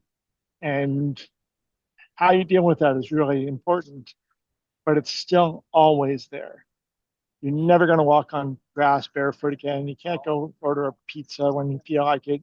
I mean, it robs you of life in a way that you have to overcome. And it's beautiful when they can. But I think it's really a symbolic comment that helps people see some of that. That's why I say it when I do. And I don't have any problem with people having different perspectives. One of the people that's here with a different perspective is Cecilia. What's your last name again? My last name is Cecilia. Well, I'm Cecilia Baca. I am the executive director of the Federal Defender's Office. Hold on. Can you hear her all right? She was chopping a little bit, so if you could just speak slightly Jeffery slower. is a client of our office, and his legal team is down there with him right now. And he actually sent a scripture that he'd like me to share with all of you who are here supporting him, the community who's supporting him. And so I'd like to read that to you. It's a scripture from the book of Isaiah. We have a strong city. God makes salvation its walls and its ramparts. Open the gates that the righteous nation may enter, the nation that keeps faith. You will keep in perfect peace those whose minds are steadfast because they trust in you. Trust in the Lord forever, for the Lord himself is the rock eternal. He humbles those who dwell on high. He lays the lofty city low. He levels it to the ground and casts it down to the dust. Trample it down. The feet of the oppressed, the footsteps of the poor. So he wanted me to share that with you all, which I think is amazing, that at this moment when we don't know what's going to happen with his life, that he is sharing scripture with all the people who are supporting him. And for all of those who've done anything to support him, we really thank you. He thanks you. And let's keep fighting for him and everyone else. And Cecilia, it's so great to see you out here, and a lot of people on your team are out here. Can you talk a little bit about the people that are doing the work? And you don't have to name names or anything like that, but so many people that are watching, we're not lawyers. We don't do this work every day. And you all are in the midst of this, fighting for your clients every day.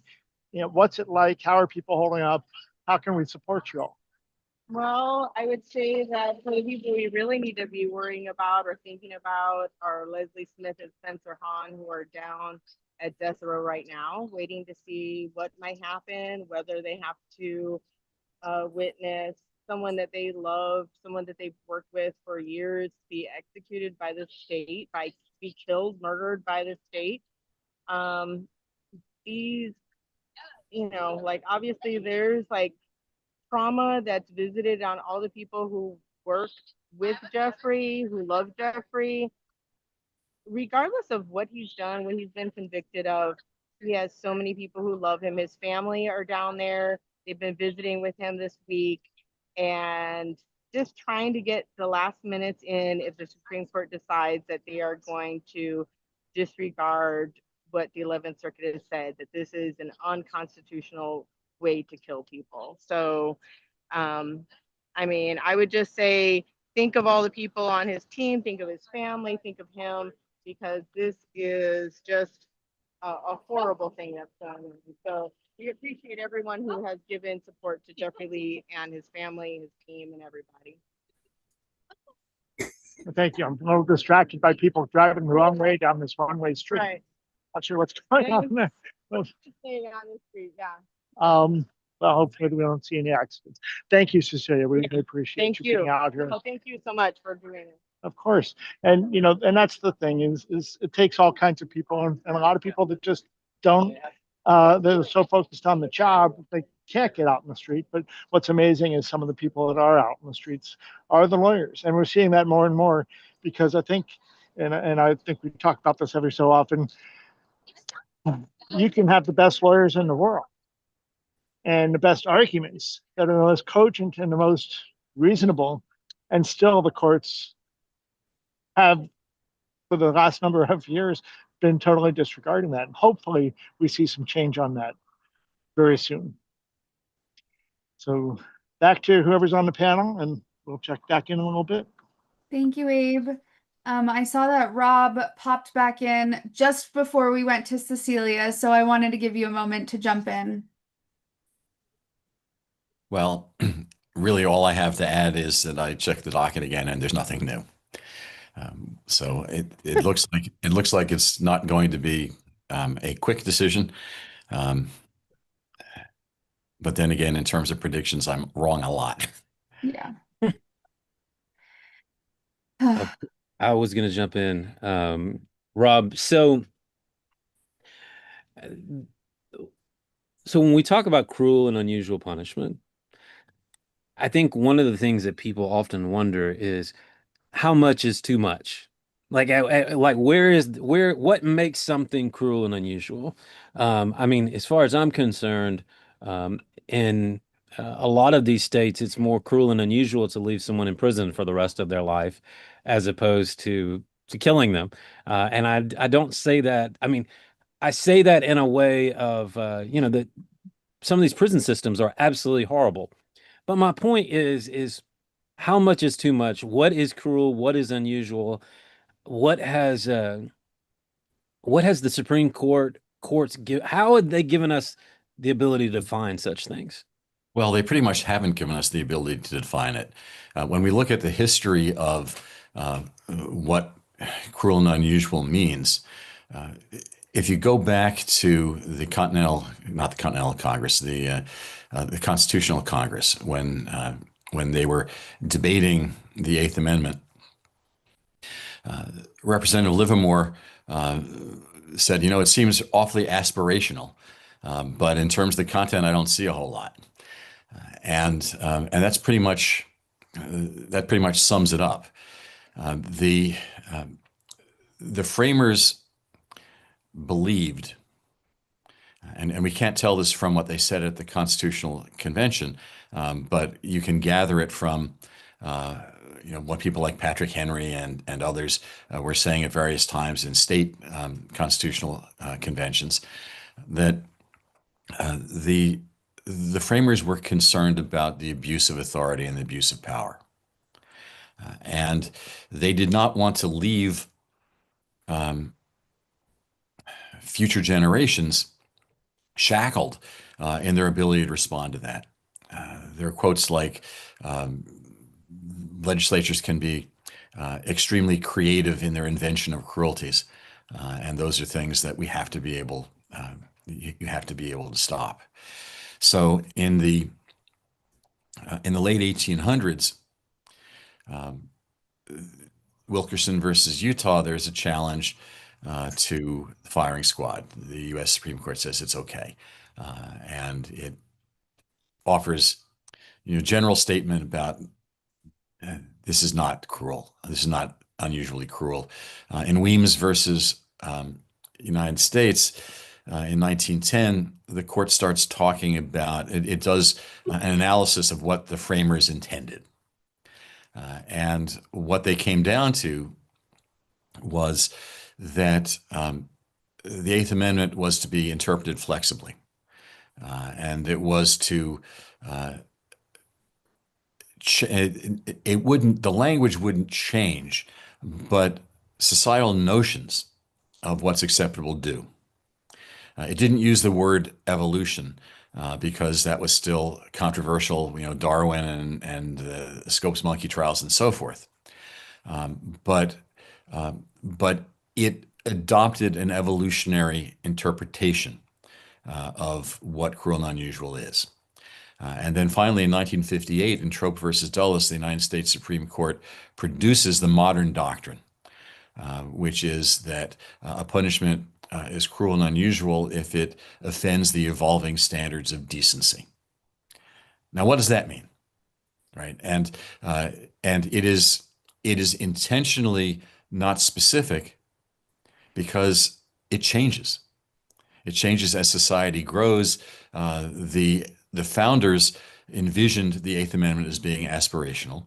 The Supreme Court during the Warren years and in previous times going up to the Warren Court viewed it as evolving as society matures. And the idea was that we as a society are getting better and we will have a clearer idea of what is right and wrong, what is acceptable as time goes on. Now, this current Supreme Court doesn't like that doctrine very much. And apart from that, no one has said how much is too much. Rob, I think Lauren said that she was going to offer part of the Attorney General's rationale. Yeah. But before you do, Lauren, Yeah, go ahead. I just wanted to say that what you're about to read, I thought was, and I know you said this earlier, Lauren, that quite fascinating. I mean, it really is sort of a blueprint to abolish the death penalty, totally. And what I mean by that is he's like, oh, this could be considered cruel and unusual. This could be considered cruel and unusual. All of these different things could be considered cruel and unusual. And I'm sitting here going, my gosh, am I reading like the latest abolitionist diatribe? And the reality is, though, he's, of course, using it to say it doesn't matter. But yeah, and before Lauren goes into that, there's a difference between long-term strategic thinking and case-by-case individual thinking. Mm-hmm. And I was struck very recently by two different comments by two different attorneys general in offering vehement objections to granting commutations. So one of them is Steve Marshall in this case, right? Where it's outrageous that anyone would consider a commutation, and he says that he's doing it in the name of the victims, right?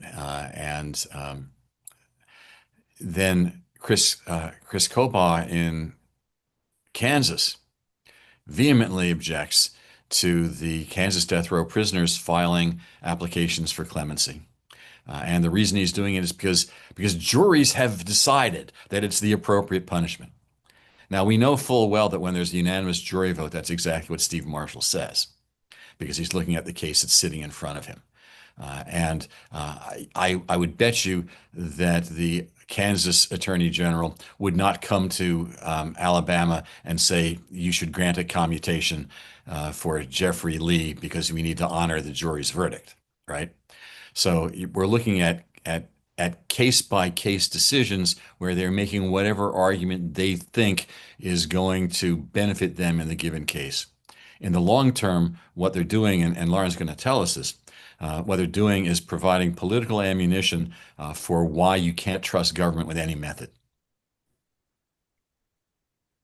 Yeah, absolutely. And I picked a fairly short excerpt to try to, keep us moving. But this is where they're specifically talking about, like Rob was saying earlier, the super added pain aspect of what would cause something to be cruel and unusual. So he says, the anxiety evoked by air hunger, lasting not significantly more than 1 to 3 minutes, is more an inescapable consequence of death than super added pain, well beyond what's needed to effectuate a death sentence. This protocol causes physiological discomfort, but even if that discomfort may feel akin to suffocation for some, This is insufficient to prove an Eighth Amendment violation because it would be no more uncomfortable than the risks associated with hanging. Again, the court reminded Lee alleges the pain is not a physical pain like a broken bone. So ignoring the lies, as we hear about the length of time and all of that, it's just, how can we say this is an Eighth Amendment violation when you also have air hunger with hanging and we allow that? So there's our justification, which is just, I feel like it is truly shocking to me that they're actually acknowledging air hunger with hanging executions. Like, it's just, yeah. This Rob, is The American Thoracic Society dealt with that directly in their amicus brief. The fact of the matter is, well, hangings are brutal, and that's why hangings have gone out of fashion. They're brutal and they get botched all the time. But as the American Thoracic Society pointed out, that a properly administered hanging, and it seems strange to even say something like that, but a properly administered hanging, when that occurs, the neck snaps immediately. And the death is not caused by suffocation.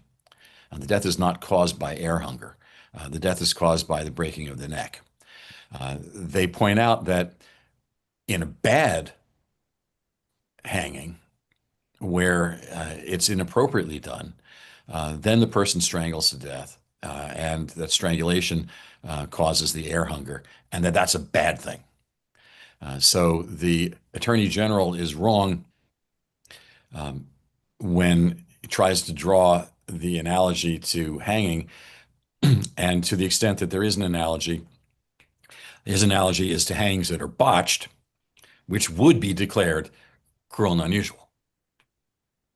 I wanted to jump in real quick, and two things. One is I keep hearing this 1 to 3 minute stuff.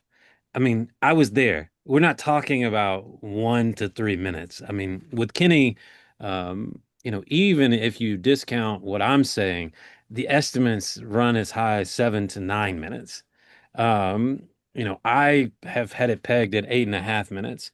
And with Anthony Boyd, it was absolutely unbelievable in that he was still showing movement and signs of consciousness 18 minutes into the execution. We're not talking about a couple of minutes. And a couple of minutes would be bad enough, but we're talking about a method that brings this sort of super added torture that really is just unbelievable. The other thing I was going to, oh, go ahead, Rob. I had a question from somebody after that. Well, Jeff, one of the things that's interesting, these were conservative judges who decided that the trial court judge who decided what the facts were, the fact finding, and that was a conservative finding of how long you'd be experiencing air hunger. The evidence presented at the evidentiary hearing was exactly as you described, that it's much longer. And if you read the euthanasia manual of the American Veterinary Medical Association, they talk about the length of time that animals remain conscious when they are killed by gas suffocation. And their estimate was for a mammal that weighed in the range of 70 to 90 pounds, you're going to have 7 minutes. So one would expect in a, quote, textbook execution, which is the term that Steve Marshall has used to describe the use of gas suffocation in Alabama, that if something proceeds in a textbook manner, for a human being who weighs more than 70 to 90 pounds, consciousness should continue for more than 7 minutes. And that's exactly what we've seen in these executions. All the evidence is that there's extended convulsions, that people are aware of what's going on, just as the mice are aware, just as the dogs are aware, just as the pigs are aware. We don't think that humans have lesser consciousness and lesser cognitive abilities and lesser emotional capabilities than mice and dogs and pigs. And so there's no reason to expect that our bodies will respond differently We are awake, we are aware, we are conscious, we are tortured for much longer than the court said. And the court found that the period in which we are conscious is sufficient to establish that it's torturous. Thank you, Rob. We had a question come in from somebody asking about the shadow docket. How does that work? What is the shadow docket? I would say read Steve's book. The shadow docket is a term that was relatively recently invented. Essentially, it's the emergency docket that the court hears cases during its regular term according to just a long history of this is how we do it. And that's what I described earlier about there's full briefing by both sides as to whether the court should review the case, briefing by both sides after that on the merits of the case, and then oral argument in front of the court. So that's your traditional docket. The shadow docket are cases that come up in an emergency setting. Typically, it is supposed to exist for when there is an actual emergency. And because of exigent circumstances, the case needs to be decided real quickly. When you have decisions on the shadow docket, you have quickly put together pleadings. You don't have time to do a lot of legal research. You don't have time to develop the arguments thoroughly. You don't have time to debunk lies that the other side might be saying. And the court makes its judgment based on these less than ideal pleadings and without oral argument. So if a judge has a question, the parties don't have an opportunity to say, no, Judge, that's not, no, Your Honor, Justice, that's not really what's going on. Here's what's going on. And this Supreme Court has used the emergency procedures much more than any other court in the history of this country, because the shadow docket decisions tend not to explain why they're doing what they're doing. They tend not to create law. They just create outcomes. And the outcomes have both political and legal impact. And they signal to other people what the court may think is acceptable and may not think is acceptable. And shadow docket decisions may reach outcomes in given cases that are not the outcomes that get reached when the issue is ultimately decided later on as a matter of law. So this Supreme Court has used the shadow docket to make it impossible to have full hearings on a variety of constitutional violations. It's used it in cases dealing with transgender rights. It's used it with cases dealing with immigration. It's used it extensively in cases involving capital punishment and the possibility of executions. And it is a bad way of doing things. It creates questions about what the law is, and it undermines confidence in the integrity of the courts and faith that the courts are actually going to be doing law as opposed to playing politics. Allie, did we have anybody else that want to jump in? I can keep on talking to Rob all night. I know Rob is just like a treasure trove of everything, and it's so great to have you with us for all of these executions. And I mean, you are just a tremendous asset to our movement. So we're just grateful for you. But my face is already red from my anti-rosacea medicine, so you can't tell I'm lucky. No, I mean, sincerely, we are really grateful. We're really fortunate to have you. I did want to share like a little while ago, but then the conversation kept going. Sarah had mentioned the jurors and them being frustrated about how their decision like didn't matter. It was rendered obsolete. And there's just like a brief clip from the clemency video that I wanted to share just so you could see that. So give me 1 second.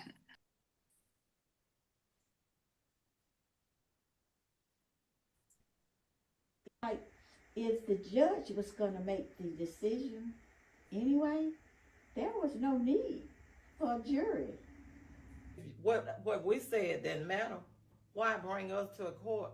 Take us off. I was taking off my job time because I feel like that's what we did. We waste our time.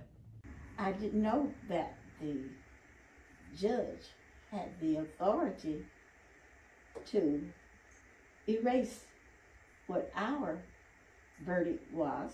I did not think the judge could go behind the 12 jurors and give somebody the death sentence if the jurors say life in prison without parole. No, I never voted for death. I could see that he had a mental problem. Something was wrong with him. Verdict that we did as a jury to give him life without parole, but I don't want him put to death. If the That was just a super short little clip, but I wanted to share that. I see you're back with us, Lauren. Did you have something that you wanted to add to the conversation? No, I just had, sorry, I didn't realize my audio was still on. I just hadn't turned the camera off since last time. We're good. Oh yeah, no worries, no worries. Esther, Yeah, did you? Ellie? Yes. One of the things that's really interesting, and I know I'm in here for all this esoteric theoretical stuff, but the United States Supreme Court, when it talks about how it's going to measure what the evolving standards of decency are, one of the things that it says you're supposed to look at is what juries do and what juries want. And it says that juries in capital cases are supposed to express the conscience of the community. There's no state in the country, and we've heard this earlier, no state in the country that still allows judges to overrule what the jurors have said when they vote for life. So we know that legislatures say this is an inappropriate procedure. You've just heard what jurors feel when their efforts are completely wasted and their expression of the conscience of the community is ignored. From traditional Supreme Court doctrine on the factors that you need to look at in deciding whether a death penalty practice is valid or not, all of them point to the invalidity of judicial override of death sentences. And there is no constitutionally acceptable reason why anybody who is sentenced under that outlier practice should be allowed to be executed. And that's another one of the flaws in our system with this United States Supreme Court refusing to grant review of that issue and allowing people that jurors have said should live to be executed. Allie, I wanted to just jump in and share something real quick, if that's okay. Go for it. So this is not a shameless plug, but I am going to plug. Can y'all see that? Suffocation by Design is the book that I started working on a while ago to sort of document nitrogen executions. And as we were talking about Anthony, I wanted to. I should also say this. It's got this wonderful. I knew you were going to go there. There's this wonderful inscription in the front. It says, "To Robert Dunham, friend and scholar, whose unmatched insight and generous guiding voice have defined the nation's understanding of capital punishment." He consistently tries to flatter me, and then he won't. So, but I wanted to. We were talking about Anthony. I wanted to read something really quick that might help people understand what it's like to actually see one of these things and be in there. Time collapsed further. I noticed the tiny tremors of the gurney settling, the soft settling of the sheet over Anthony's still chest. Every imperfection, every sound, every flicker of light became a theological reflection on impermanence, on grace and eternal presence. I continued whispering scripture. Even though I walk through the valley of the shadow of death, I will fear no evil. I stood trembling and aware of my own fragility. The world had become a void, filled only with the memory of suffering and the deliberate violence of the state. Every heartbeat echoed the terror I had just witnessed. Faith and morality seemed fragile and illusory. The presence of God felt like a shadow hovering between horror and witness. I felt my body begin to physically sag. I folded my hands, leaned slightly forward, closed my eyes, and felt the culmination of presence. I knew that all my guys that I'd accompanied previously were with me too. Over 230 gasps. That's what his body endured. Over 230 separate, distinct moments where Anthony's lungs demanded air, where his body screamed for oxygen, where nitrogen poured into the mask and his body responded with desperate, convulsive inhalations.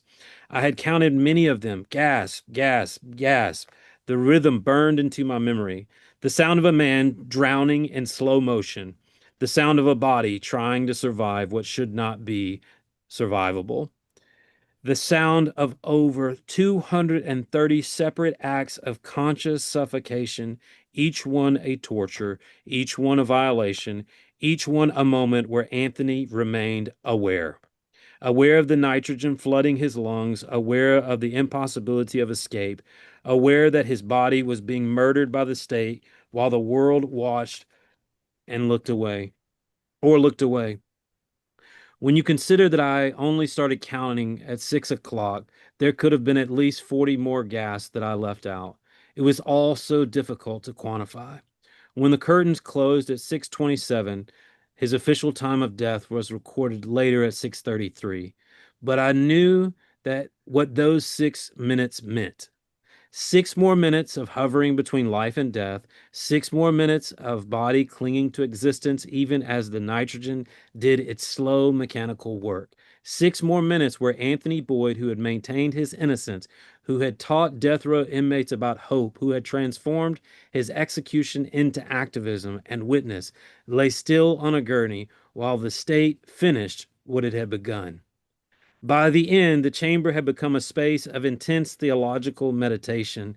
Every inch of air, every shadow, every microsecond preserved the sacred record of love, courage, endurance, grief, and divine presence. Anthony Boyd had given everything he had to let the world know 3 numbers.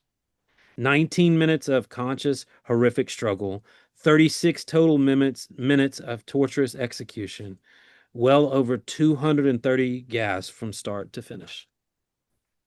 And thank you for that. That's apart from being extremely well written, it's very poetic. Think about everyone who's watching this, the amount of time it took for Jeff to read that passage. That is less than the amount of time that that a person being executed is enduring air hunger. And the doctors who filed the brief today to try to explain to the court the facts about what air hunger is noted that it's not just gasping for breath. It's that there's a physiological pain that's associated with that. There are people who have experienced air hunger in medical situations, and they describe what it's like. And you know how doctors say you need to rate your pain from 0 to 10. It is rated near 10. It is rated near the top. It is physiological. It is physiologically painful. And because it is an existential crisis for the body, it triggers all sorts of primal instinctive responses like fear. And it's the combination of that intense pain beyond normal physical pain and psychological torture. It's described by people who survive it as extremely traumatic, and they have oftentimes PTSD as a result of it.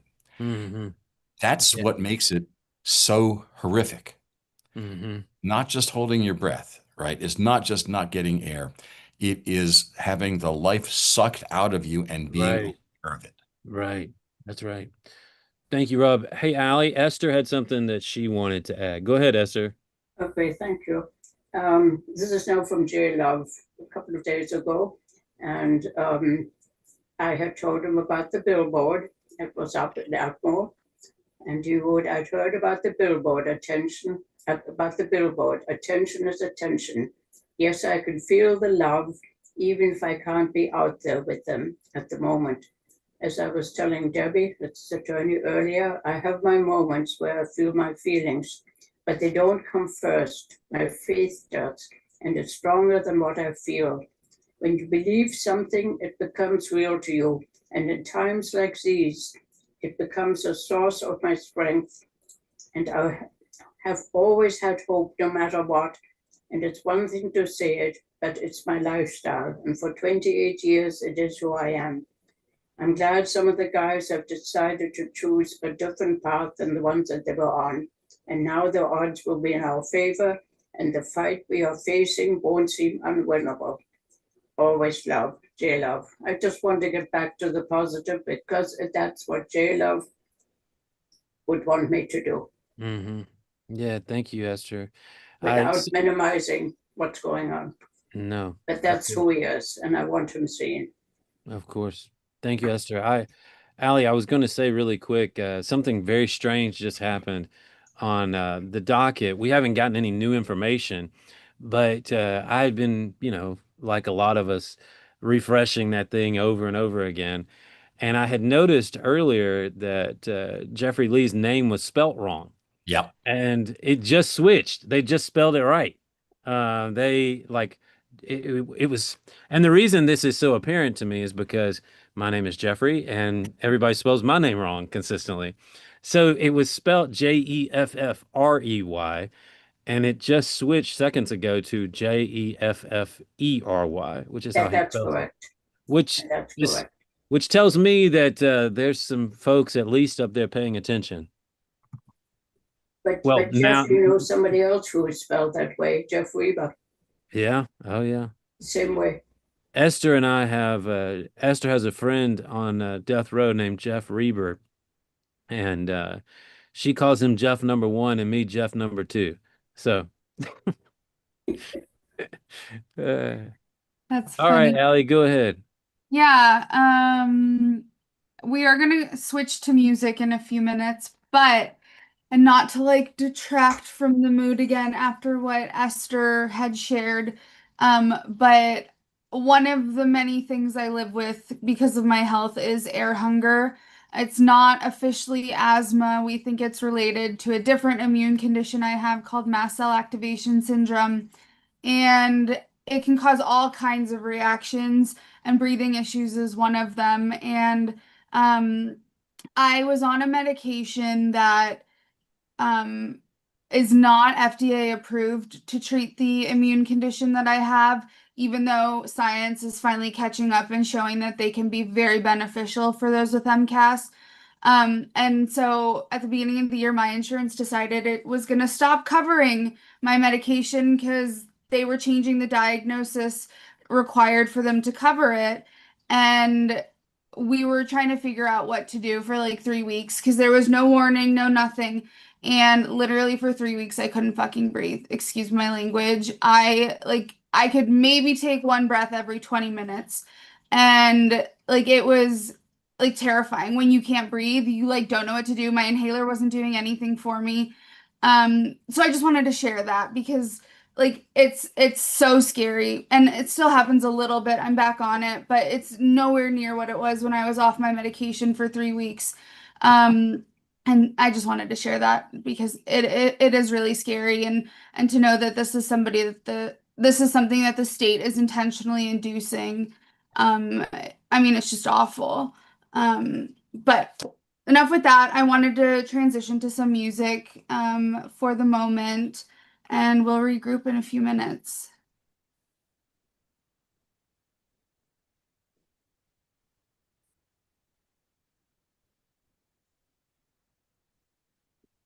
Hold up, I lost my folder. 1 second.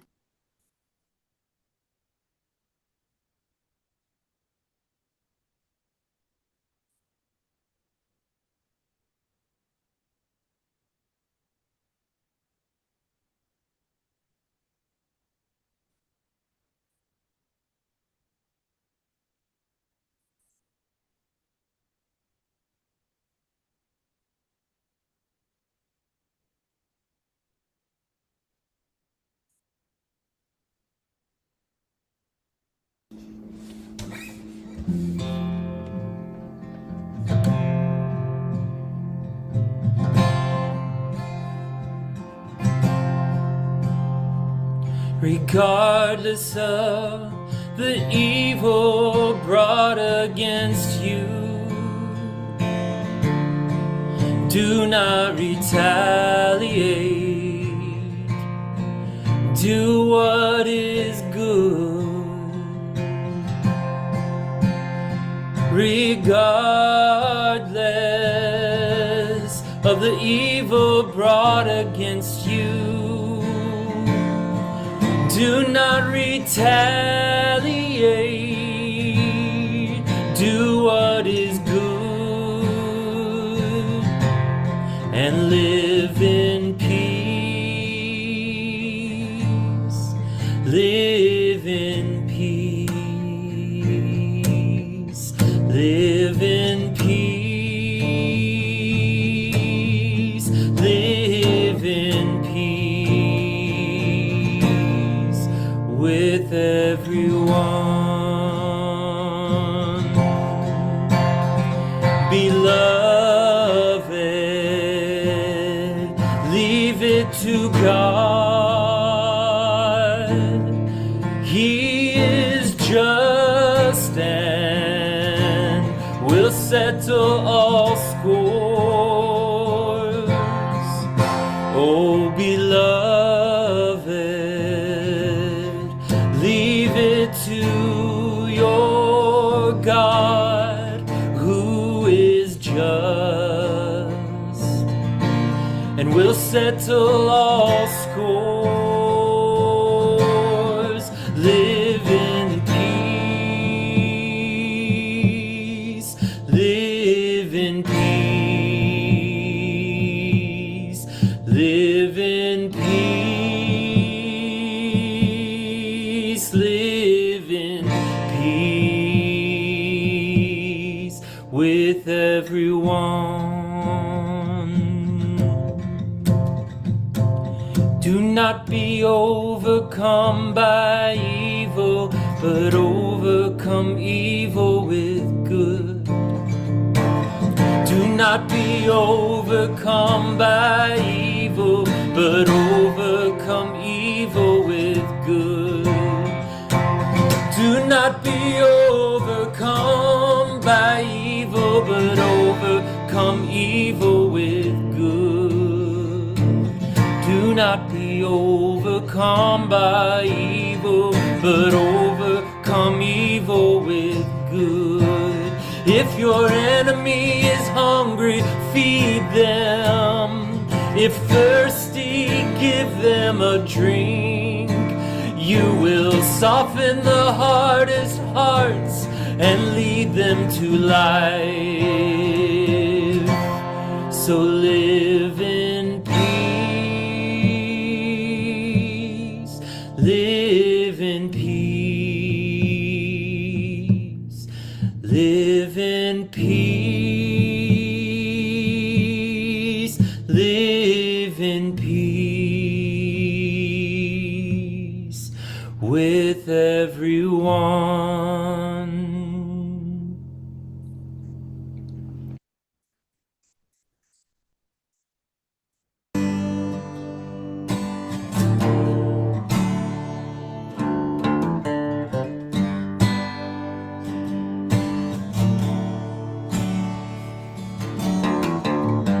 Dreams don't come easy in a narrow place like this.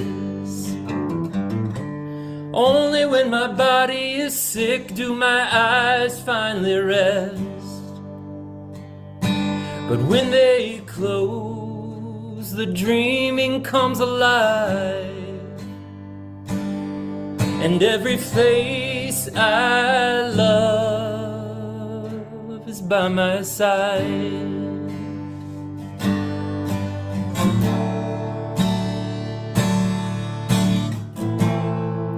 And the dreams don't stop coming.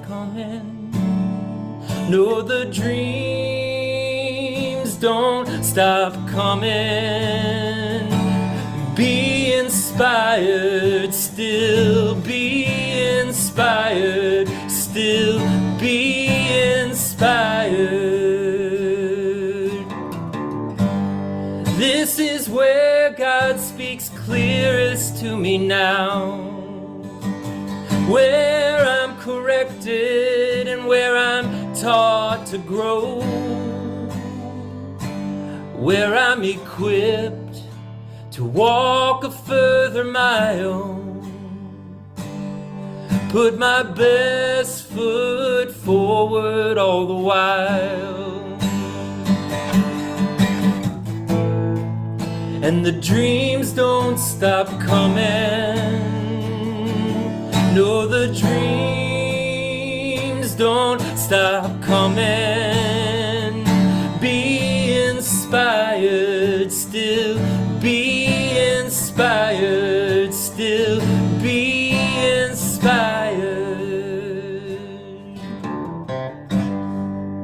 A poet asked us long, long ago, what happens to a dream deferred? For some of us, this place will be our end, but still the dreaming comes and comes again. And the dreams don't stop coming. No, the dreams don't stop coming. Oh, the dreams don't stop coming, coming. Oh, the dreams, they don't stop coming. So be inspired, still be inspired, still be inspired, still be inspired, still we will carry on, we will carry on, be inspired, still be inspired.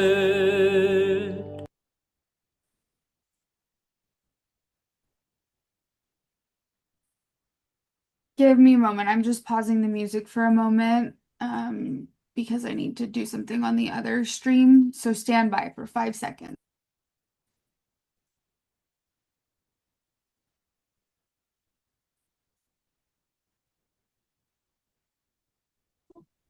Allie? Yes. Still out here at the prison, or not the prison, sorry, the governor's mansion. And there's a few of us still here, others have gone on. But I just took a call from Tommy Lane, who's on death row. He was asking if there were any developments and shared that they can see, what they usually see on execution nights in terms of corrections workers prepared. He mentioned people in scrubs and that sort of thing. Not that they're doing anything different or new, just that they're ready if they get the go-ahead, is how he described it.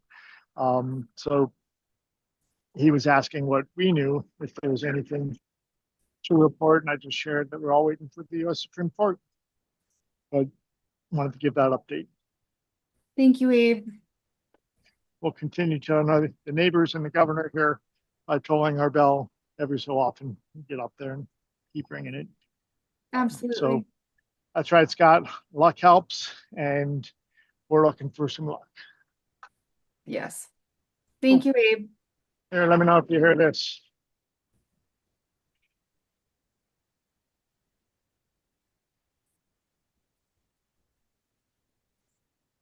Nope. Nothing.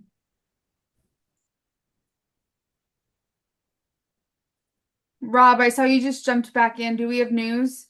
No, I just wanted to say we in the chat there were questions about what happens when nothing happens, and historically the delay indicates one of two things: either the court just hasn't made up its mind yet. It hasn't reached a majority. It hasn't decided what the order is going to be, or it has reached a decision, but somebody is writing a dissent. In the second instance, the court will let the state know what the decision is. And then the state will either stand down if it's a ruling in favor of the prisoner, or it will ramp up preparations to carry out the execution if it's a ruling in favor of the prosecution. So far, we don't have any indication from whether a van is being, whether the media witnesses are being put into a van to be taken to see an execution. We don't see anything from the state that indicates it's received any word that there's a go-ahead. So that suggests, or to completely stand down. So that suggests that the court still hasn't reached a decision yet, and it could be a long night. Having said that, unfortunately, I have other commitments, so I'm going to have to step off here. What the hell, Rob? I'm just kidding. I just want to let everybody know that I won't be here corporeally, but I'll be with you in spirit. Thank you, Rob. Yes, thank you so much, Rob. Good night.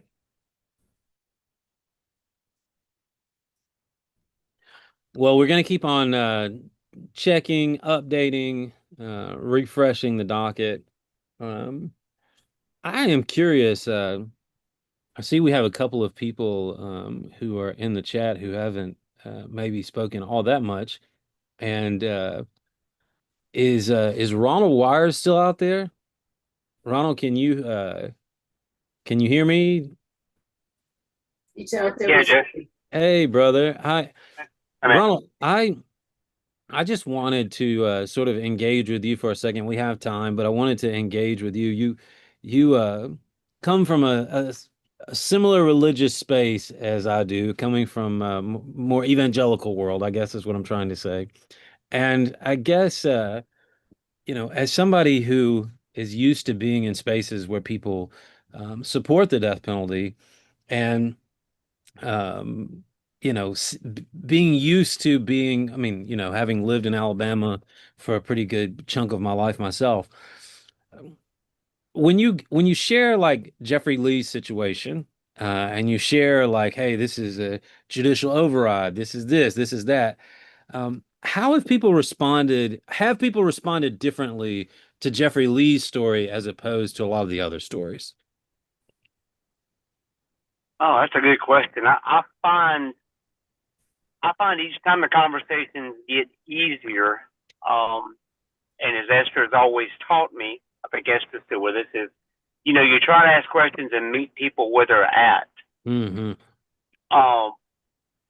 The good thing about, with this situation and with Sonny's is there's been a lot of information that has gotten out there through the good work of Gigi's group, and I don't know the name of that. Forgive me for not knowing the name of their group. Somebody on this call does.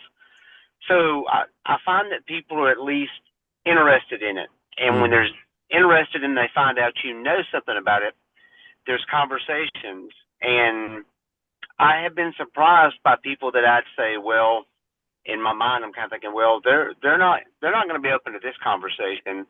They probably feel a way about it, that they're not. They want to talk about it. And then they find out more, and I'm turning around and they're taking actions on it. They're calling the governor. They're signing the petition. They want to know more. And that's one thing that I find the death penalty does, is people are, for whatever reason, very curious about it. We can blow that off and say it's morbid. And maybe that's some of the macabre of it, but they're curious about it.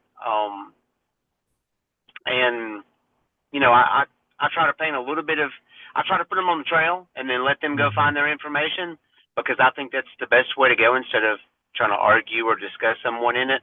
And if they're curious enough, they'll find it and take action. Mm-hmm.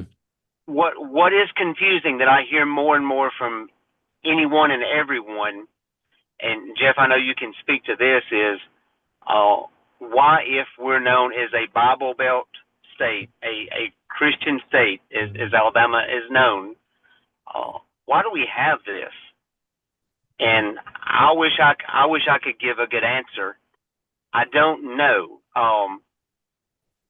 I try to be very careful about mentioning names, but I know I won't mention his name. I know our Attorney General goes to church. I have heard where he goes to church, and I can't for the life of me figure out why he and I have such a different view on this. And like not only a different view, but extreme passionate different view about it. That's the word, passionately different view about it. So that's the most surprising thing. And I think about a call. Rob just jumped off. But Rob made the comment last time, and I've never thought about it. This is not a United States thing. It's a really Confederate States of America thing where the execution is left.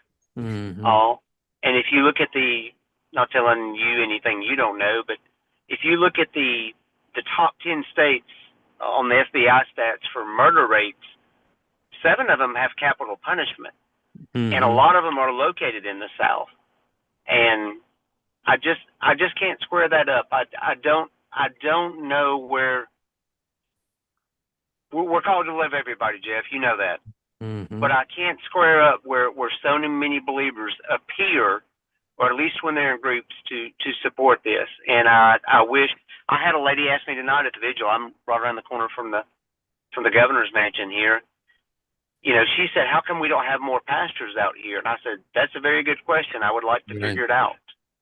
Yeah. So Yeah. I don't know if I answered your question, but No, I think there you go. you did great. I mean, we've got some time to kind of go off on some tangents a little bit tonight, but I just wanted to or perhaps to get more detailed on some of our thoughts or whatever. But I wanted to speak to one of the reasons why I think Christianity, or as a religion, now we all know that there's a difference between following Jesus and being religious.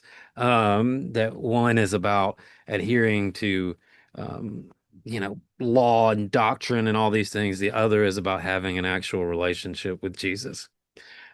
With that said, I think that one of the things that has been very problematic since the founding of our country is, especially with the Puritans, there's this been constant talk of the atonement, this idea that blood is required for sin, this constant, almost like Dracula, this constant desire for blood when things go wrong, or when people do wrong things. Now, of course, the crazy thing about that is, especially for more conservative, more Orthodox Christians, I mean, the belief is that Jesus did all of that. Therefore, what's the need to keep on taking all of this blood? But I do think that's where for Christians, a lot of the confusion comes from, and it comes from bad theology.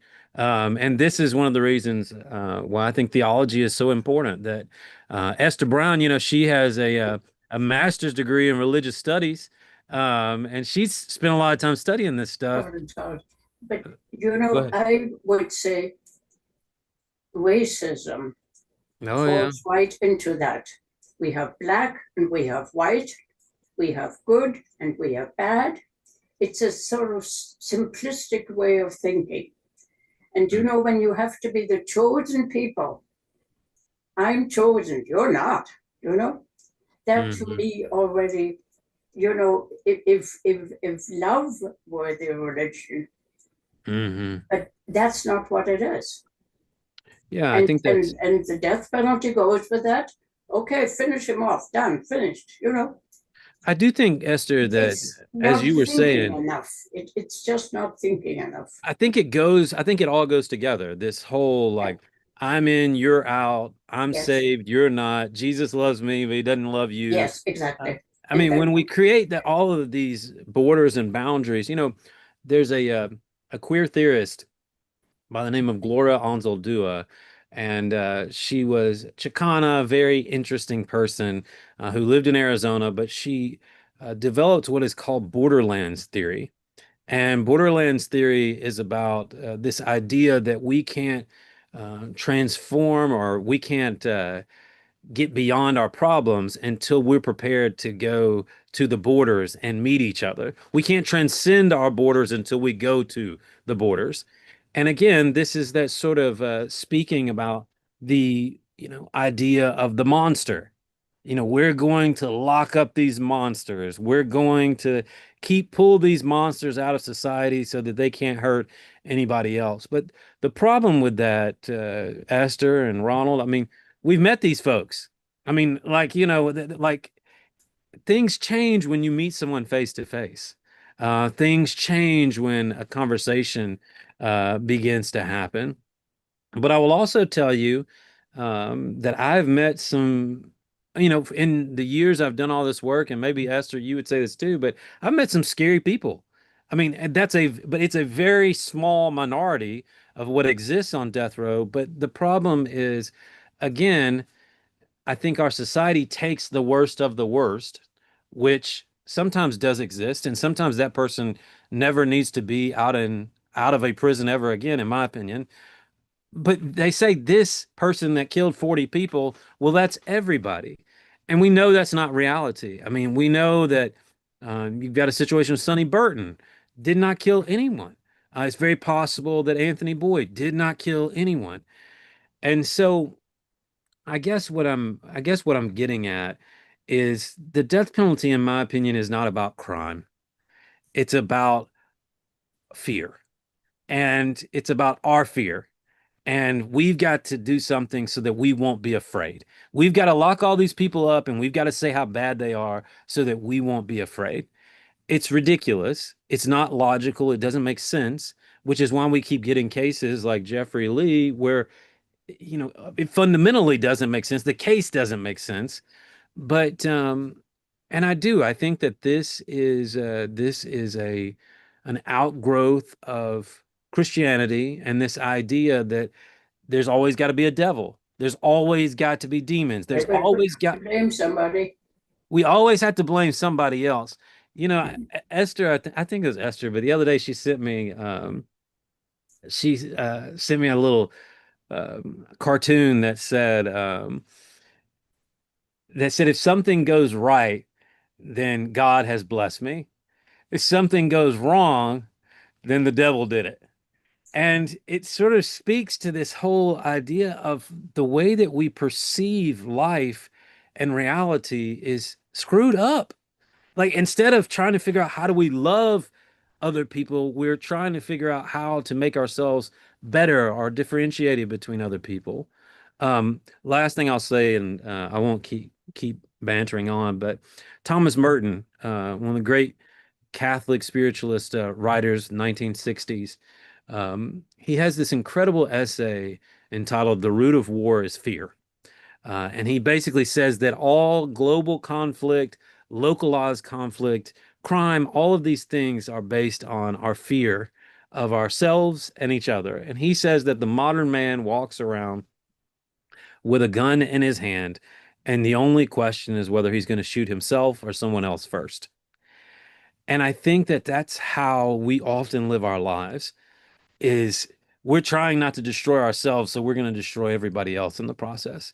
But what you've learned, Ronald, and I think your testimony and, hearing the guys down there talk about you, is that, you've, instead of shooting other people or othering other people or pushing people aside, you've made yourself whole by being with the folks who have been cast aside. And to me, that's how our society changes. And I think that if we have any ability to effectuate change, just like Ronald, you were saying a second ago, just like Esther, how you live your life, it is that we take these relationships and we take these guys and we introduce them to the public. Maybe the public can't always talk to these guys. Maybe everybody can't have the pen pal relationship, telephones, calls, and all that kind of stuff. But perhaps in us talking about the humanity of these people, of these guys and gals, we are making ourselves more human in the process. And we're making our world more human, more humane in the process. I'm afraid of the others. I'm afraid of the ones, you know.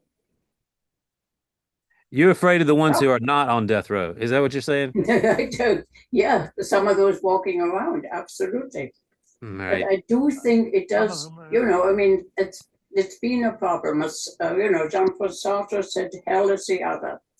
And it sort of goes back to the need to survival, our most basic need. And so we are threatened. We are afraid. And I think that's what you said. And somebody who doesn't look like me. And I think you will find it, especially in racist states, and certainly Alabama. It's one racist state. Right. It all goes together. We put this in this box and this in that box. And right. That's how it goes. Right. Hey, Abe, real quick before you go, I'm not cutting you off, but before you go, Ronald, I wanted to give you a chance. Ronald, I wanted to give you a chance to respond real quick. Well, I've got a few things. One is, you know, it's a very nuanced conversation, but safety, what we're talking about is safety, but that's an illusion. Let's just say there is a way to get everyone with bad intentions. We come up with this new AI technology, and we can get everyone with bad intentions off the street tomorrow. Okay, so we do that. But I still live in Alabama, which is the southern version of the Tornado Alley. I am not necessarily safe now because tomorrow a tornado can come down my street and drop a tree through my house and kill me. Or this wonderful food that I eat can load me up with toxins and I can catch a disease that's pretty much only common to the U.S. You know, we have so many forms of cancer, and I know I'm on a tangent here, that are just exclusive to the U.S. based on our diet and our nutrition. So what is safety? And then when you start thinking in that sense, we start looking for a hero. We need a savior. We need someone that can protect us and save us. And that's where the politicians get the edge on it. Like, you need me to be tough on crime. You need me to protect you. Yeah. But I'm sorry, there's no way to 100% protect us. It's just that's good. not a reality. It's an illusion. And the last thing I'll say, I think that was my second point, is, you know, the church in the South, the Protestant church in the South, we've always been behind what we'll call these social justice issues. And I'll just say this, and I know Esther will agree with it. Jeff, I know you will too. There were a lot of people in the churches back in the 60s that were taking up the collection plates on Sunday, and in Saturday night they were in sheets. And you know what I mean? So we've always been a little bit behind on things. But again, let me just say, they felt like they were protecting the neighborhood. What was the neighborhood? It was the white people. And this is just another version of that. It's just another version of that safety complex. And I need a hero, and I need someone to protect me. But yeah, that's my closing thoughts on that. No, thank you, Ronald. Well, speaking of protection, let's go to Father Abraham for protection now. Not sure how much protection I can offer. I'm on the outside of this fence here and not on the inside. But I think that when it comes down to it, we talk about the sheets. You know, we got people here, they got to pick up their sheets at the cleaners. And that's how they're acting. They're killing because they can't. That's really a big, you know, when people ask why do we have to do this? It's because we can't, because we made this promise to society that we're going to do this to this particular person. You know, I'm no theologian, and I'm certainly no what did you call me, Jeff? Father Abraham. Actually, in Copapile, El Salvador, I'm known as Padre Abraham, and that's another story from.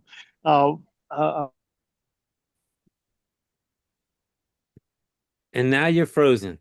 We lost you.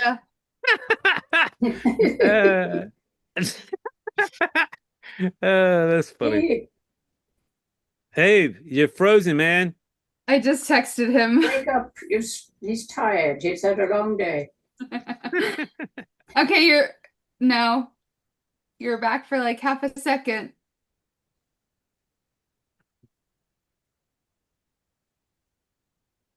Well, it's not getting any better. He's gone off my screen.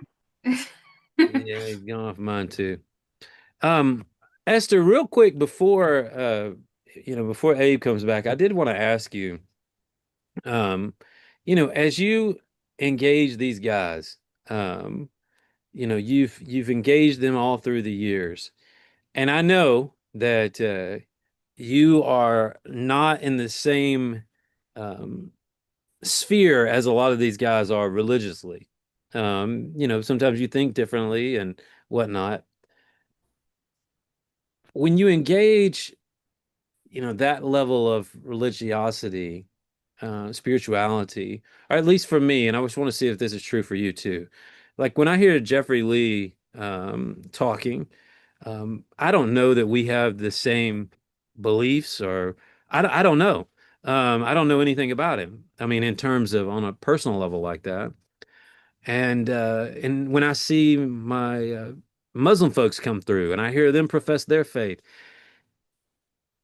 I think it would be easy to say, oh, that's just jailhouse religion. That's just not real. But to me, I find a lot of encouragement from it. And maybe it's not the same thing that I believe, but it does feel encouraging. It does bring life. And I was It just does. curious. Yeah, I was It's curious good. what your thoughts were, your experiences. Well, I don't have the need to convert anybody. Okay. And again, as I said before, you go where the other is. And when I see that that it's very helpful for them, I wouldn't touch that. I wouldn't, then there's some people who think more like that, like I do, like our friend Jeff. But, I think it is respect. And if I see that it's really good for them, I'm glad. We don't all like the same food either. We can still be friends. Mm-hmm. This is the thing of this need to convert. I don't have that. What I think what's best, we all share one thing, and that is love. Mm. And that Right. to me is sort of the main thing. Right. Love. I love them. They love me. Everybody loves differently, and that's absolutely fine. But no, why do people have to think what I do? We each, that's one of the big things that I always say to everybody. We're all unique.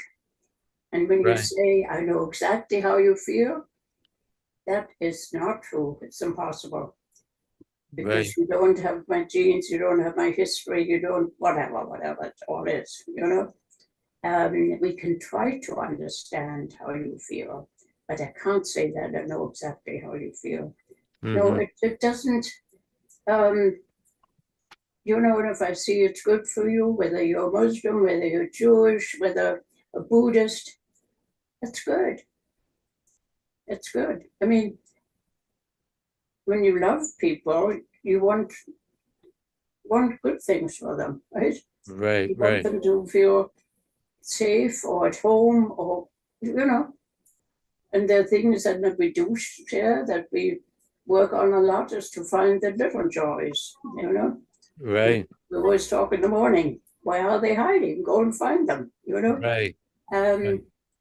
No, I don't feel, and you see, as far as God goes, I think people make God in their own image and likeness. If it's a God, he's a whole lot bigger, and he doesn't have favorites. He doesn't, not this one more than that one. And you mentioned before about some of the people on death row, being dangerous. And yes, I knew Ted Bundy quite well. Was friends with his wife. People are sick. Mm-hmm. That's the other problem, that we haven't come up to date and understand that some people are sick. Whether they're sick with TB or whether they're sick with, psychiatric. All right, they shouldn't be let free. And that's what we said at the time. I later husband and I, they didn't have to kill him. That was Ted Bundy. Not that we liked him particularly, although I still have letters from him, but they didn't have to kill him. They could have put him in a psychiatric place, you know. He actually didn't do anything while I was on death row. I knew him for quite a while. You know, he was very conceited. He'd come out and go like this and think everybody was looking at him. Nobody was giving a darn about him. But okay, he was ill. And there are so many psychiatric people running around, but of course we don't even have health care for everybody. So then we're surprised when things happen. No, it's our fault. I think that's what we have to say. It's our fault. Right. Yeah. No, thank you, Esther. Abe, Father back. Abraham. I'm back. I don't remember what I was saying when I got cut off, but what a rigmarole. Anyway, I did want to just say that you know there's danger everywhere. We could be safe without executions.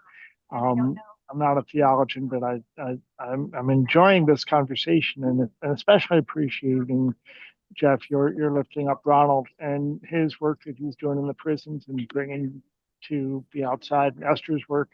And I did not know that Esther had a master's in theology. Is that right? What it is? But man, she's smart. She's smart in every direction. I'm telling you. Well, we knew that for sure. You know, you're looking at a guy with with an associate's degree in photographic technology. That's actually what I went to school for, and a little bit of geology at Ohio State University too. But and so kind of finding it here. Oh, you're frozen again. Here we go again. Why does that happen? It's because you said Ohio State. He's tired. He is tired. I know the connection's been really choppy at the governor's mansion. Well, until he comes back. Allie, really quick. Ronald, are you about to start heading down the road? I didn't want you to feel like you had to stay if you needed to go. No, I'm good for the moment. I'm going to wait probably 30 minutes longer and see what we're thinking, what happens. Okay, all right. So yeah, cool. I can actually walk back around the corner and tell Abe he's stuck again. But Allie, there he is. He's back. I don't know. On what's occasion, going on. I try to be thoughtful. I think Governor Ivey is in there toggling something to interfere with the internet here. But actually, we are still holding vigil here. We've got a couple of people from the lawyer's office, and Suzanne Boswell is here from Journey of Hope from Violence to Healing. Earlier, if you were on earlier, you saw the interns from the ACLU and others from the Federal Defender Office. And, you know, there's and also the Alabama resistors have been here. That's a whole other group, and various people of various faiths that come and go, and we're getting plenty of people driving by and giving us honks. It's a pretty quiet neighborhood, as you can see. But the fun thing, I will say, driving down this road, there's several houses that have Save Jeffery Lee signs in their yards. When we were here on Monday for the petition delivery, and then Suzanne and I flew to Los Angeles to be present for the ceremony, the celebration of life for Magdalena Rose Avila, and we left our trailer here, and it was parked basically in the front yard of a person that lives just down the street, and well, in her driveway, but visible to everybody, and she laughed about how visible our trailer is. I don't know if you can see it down the street there, but it's basically a big rolling billboard in this neighborhood, and that's the point. It's just, and I gave an interview to one of the TV stations a while ago, just talking about how we're standing for all the people that won't come out or can't come out or don't know to come out. But there's a lot of opposition to the death penalty, and our job here is simply to be representative of that as we stand vigil and wait. So I don't have much to add to the theology of the conversation, except to say that there's probably something in there about standing up and speaking out for what's right, and doing that consistently. I'm grateful to be empowered to do that on everybody's behalf. Absolutely. Thank you. Thank you, Abe. I did want to jump back in to what Esther was saying a moment ago. Esther was talking about the mental health crisis and just the healthcare crisis more generally in this country. And this is something that I shared on some of the live streams that we did, like on TikTok and Instagram leading up to this.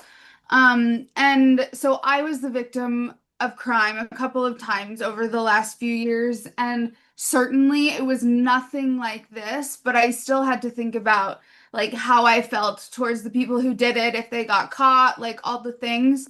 And I mean, my background in anthropology like really makes me understand that things don't happen in a vacuum, but I had to translate my academic understandings and knowledge to like actually how it feels in practice.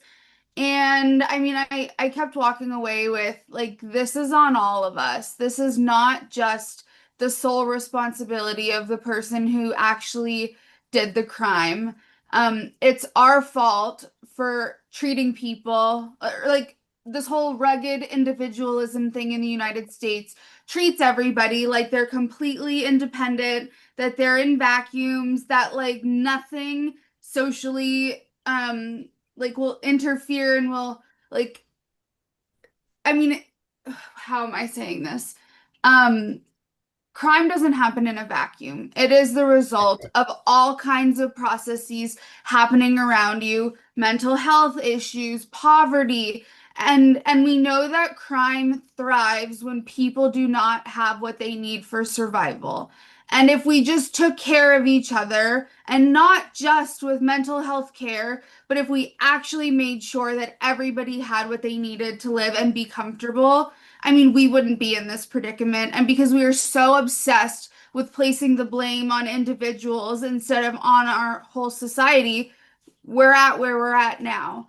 And I mean, this is not going to stop until we start treating this on a society level and not on an individual level.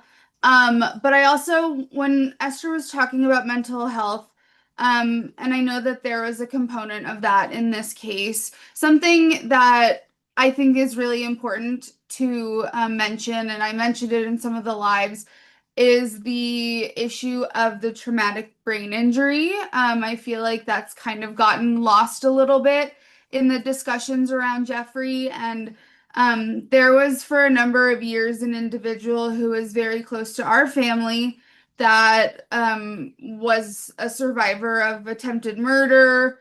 The guy shouldn't have survived. His friends took him out into the forest in the middle of the night and tried to kill him with an axe. And he was 19 years old, and now 30, 40 years later, I mean, it still very much impacts him. Not only did he have to go through just like the physical recovery of something like that, that is typically unsurvivable, but just the way that TBIs impact everything about how you function. They impact your emotion, like your emotional response to things. They impact your decision making. They impact so many components of how people walk through the world. And even independent of the trauma and that kind of mental health issue in this case, just the TBI alone should have been more than enough to warrant relief for Jeffrey, independent of anything else. So I just wanted to bring that up. And when he came to death row, he got treated for it, you know, which is interesting. But like a TBI is not like a one and yes, done. he's on some medication, okay? Because he was hearing voices and all kinds of things. But to go back to what you said, I absolutely agree. It's always the question behind the question. That's what I call it. Things don't happen just by themselves. That's not even interesting. Well, it's interesting, but what happened before, what happened before, what happened before? And then the other thing are the drugs. And there again, when they came to the neighborhood, nobody cared. When they came to the suburbs, it was too late. Yeah. I worked in that field, and that's what we used to say, but of course. Yeah. And where are we? So we are responsible. It is our fault. Yeah. I mean, we're all culpable. in situations like this, and it just like hurts my heart and just enrages me that people don't see it as the consequence of so many overlapping things happening simultaneously. And I mean, I don't know how much more can be said about that. It's just incredibly frustrating. And racism. Most white people can't even begin to understand that. As I guess many of you know, my late second husband was African American, and you had to step off the sidewalk for the white people. You went to an all-black school and had the hand-me-down books from the white people with the white names in it. And whenever you went to anywhere, you weren't sure. People said something, no, we have no idea. And that is awful. Mea culpa, mea maxima culpa, right, Jeff Hood? Except you don't do Latin. No, it's just we have to go where the other is, and love is the answer. That's the only thing I could say. And we don't have to agree on everything, but love happens to be the answer. Yeah. Ronald, I had a question for you while we're sort of kicking it around. Okay. When you think about, I mean, I know where you go to church. You don't have to tell everybody where you go to church or anything like that. But my question is, when you go to these spaces where, people, it's very clear that people love God and for that matter, love each other and are trying to do the right thing. And, but they've been told wrongly what the right thing is. Maybe that's a good way of saying it. They've been convinced that something is in the Bible that isn't necessarily in the Bible, or something is righteous that isn't necessarily righteous. And I know that, like growing up, they used to tell us, share the gospel wherever you go, and when necessary, use words or something like that. And I guess what I'm just sort of getting at is, in the spaces that you're in, do people come up and like ask you about the death penalty? Like, how often do these kinds of conversations happen? And do they happen organically, or do you have to like be very intentional about them? They don't happen enough. I would say they happen organically. I won't say I prefer not to bring it up, but I may suggest something and kind of see how it's received. Mm-hmm. And I was thinking about what you said about the Bible. If the Bible told us, I'm not sure that you'll agree this is good theology, and clearly I'm not a theologian. If the Bible told us everything we needed to know about God, we wouldn't have to have a relationship with Him through the Spirit. There is that component, and that's where my faith has led me on this death penalty journey. Just really quickly is, when I was weighing it out and praying about it and thinking about it and hashing it out, is I had to realize that and you'll see with this eyes going in a minute, I was too flawed of a human being to decide, okay, this person should be killed for what they did. This person should not. Yes, what you did was horrible enough to warrant with that. Yours wasn't. We are created. We are created in the image of our Father. And I promise I won't do a sermon here. But the fact that we are created, and that we're also the sons of Adam and Eve, right? Where sin entered the world. I think God only holds that distinction of being able to decide who lives and dies, and it's not up to us because we're flawed. For instance, I'll tell a quick story. And this is a true story. I knew the person it happened to. There was a guy one time that had went to serve at what we'll basically call a food rescue mission, that rescued food and gave it to the poor. Mm-hmm.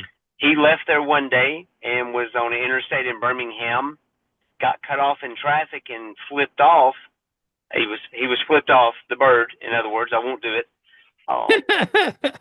He chased that guy down and got out on the side of the road on Highway 31 in Hoover and had words with this person and was standing there saying some not so nice things while he still had his surf shirt on from that organization. Mm-hmm. Now, my question to this audience is, who was that guy? Was he the person that was serving the homeless earlier? Or was he the person that was cussing somebody out on the side of the interstate? Mm. Yeah, that's good. He's both. Yeah, that's good. He's both. And we're all in need of grace. Mm-hmm. We all have to lean on grace one day, sooner or later. Even if you don't believe in God, you understand what grace is. And you'll need to lean on that from another human being one day. Mm-hmm. My answer to that question is he's both of those people, and I knew who it was because it was me. Mm-hmm. And a few wrong moves there. Let's just say that gentleman had a gun and he pulled a gun on me, and I shot him back. I took his gun and I shot him. Where might I be today? Right. Might I be at Atmore? Mm-hmm. Might I be on a life sentence or a death sentence? So it was in things like that and reflecting on my life and knowing the things I did and knowing who I am and what I'm capable of. I am too flawed to decide who should live and who should die. And by the way, I think that's happened to be true for any of us. Of course. Yeah, I think so too. I love the idea of that. I mean, as you told the story and obviously telling it about yourself, but I love the idea that we are all capable of tremendous good and we're all capable of tremendous evil. And we've done both in our lives. I mean, you know, some of the things that if you really break it down, I was thinking about this yesterday. You know, a lot of these guys I work with, you know, Sonny Burton is a great example of, you know, somebody who was doing something he wasn't supposed to be doing, but did not intend to kill someone. Whereas all of us are sitting here paying our taxes and we're watching bombs rain down in Iran that we have no connection to. We have no, like, we're not seeing it. I mean, you know, it hasn't been a couple months ago, we blew up a girls' school in Iran, 150 children murdered. And I guess what I'm trying to say is that it seems like all of us like our evil to be something that we can easily disguise.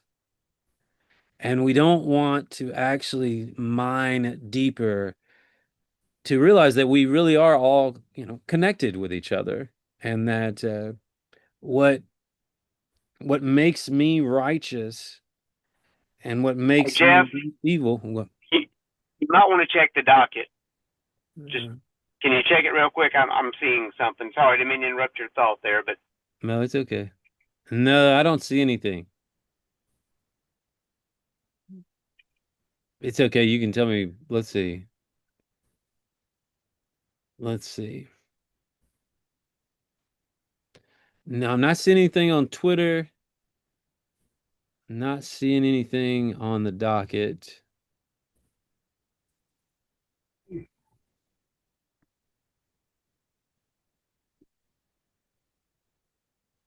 I will say that there have been some tricky headlines on Twitter because I've pulled up stuff on Twitter and it'll say something like U.S. Supreme Court to allow Thursday's block nitrogen gas execution. And I think, oh, shit.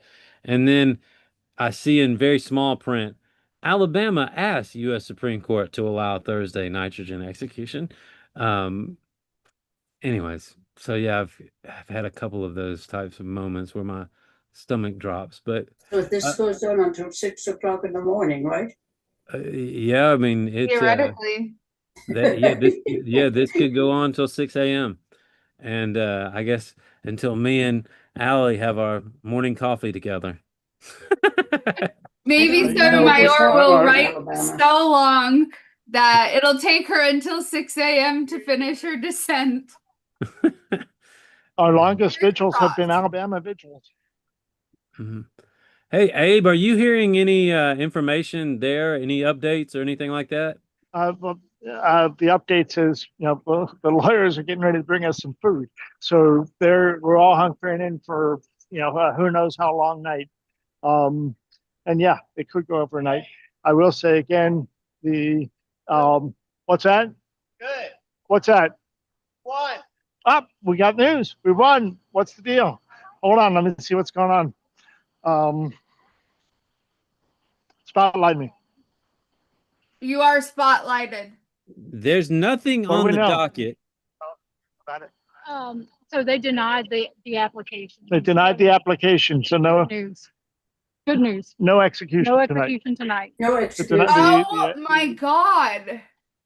So that's Donna Venable, who's with the federal So defender. what will happen now? Now they What's have to that? figure out another method to kill him with and start this process over again. Pray. That's right. It would see, yes, it would seem so. They have to start from scratch with this process with another method, right? Yes, so it's definitely because I want to text the guys. Yeah. I don't really know. It's very We don't. confusing. We're confused. All we know, we're Yes, I think it's confusing though what method it would be. but we're solid that there's no execution. There's tonight. nothing, Abe. There's Right? nothing. There's nothing on the docket. That's right. They haven't gotten around to posting it, but the lawyers for this guy, for Jeffery Lee, the lawyers have just, All right. we've got one of them sitting right here, and they say that the motion has been denied, which for us is a win. Never mind. Okay, I'm gonna text the guys. We don't get a win too often around here. Oh my God, I really doubted it. And I mean, I understand that this win Hey, is like a Hey, partial. Allie, I'm gonna Well, jump that's off. what J Love said. I'm God gonna is not jump. done. That's what he told me when he got the date. And he Allie, said I'm that gonna right jump. also. Allie, I need to go. Yes, I know. He All was right. right. Okay. So Jeff is gonna go and give a press conference. Oh do- yeah, yes, and I actually here's from my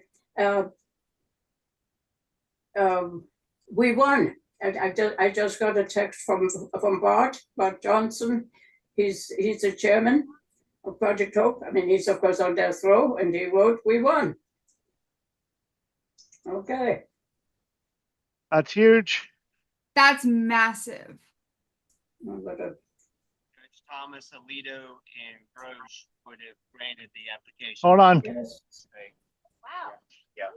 They just So Robert Okay. voted. You've all been Hold wonderful, on. and we Wait, really we're do getting appreciate an you. I update want to here. say that on behalf of all of us. Thank you, Alice. Thank you, Abe. Thank you, Ronald. And Jeff, wherever you Hold on. are.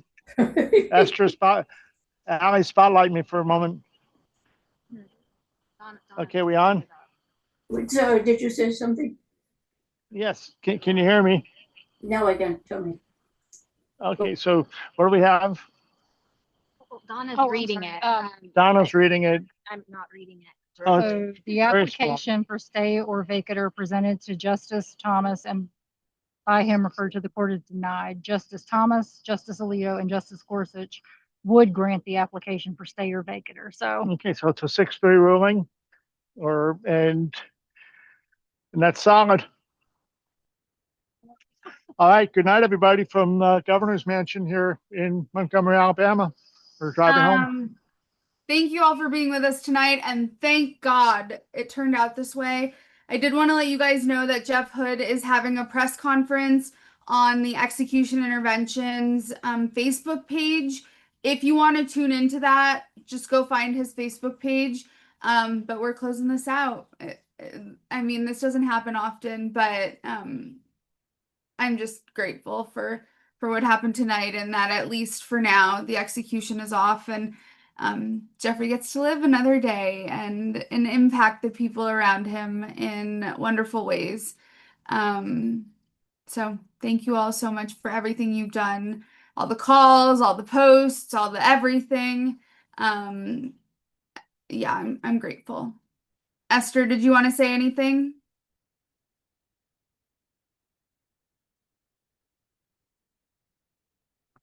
Oh, Esther, hold on. Let me. I don't think so. Ronald, did you have anything that you wanted to share? Thank you, God. No, I didn't. Just a great moment. My phone had overheated when I was talking to Jeff, so I got out of the vehicle and ran down here to talk to Abe and see what the lawyers were hearing because I was starting to hear things. Just it's a great day, but for everybody that's still on the call, it's not over. Our best course of action is clemency through the governor's office. So please don't let this fall off your radar. Continue to call the governor's office and let's move for that commutation of sentence to give him life without, which is what the jury intended to be. We should have never been at this point, and we don't have to be. So let's continue to take action. And thank you, Death Penalty Action, for everything you do. Thank you, Ronald, for everything you do and for being with us all evening. And Esther, Thank you. Thank you to everybody from all of us. Thank you.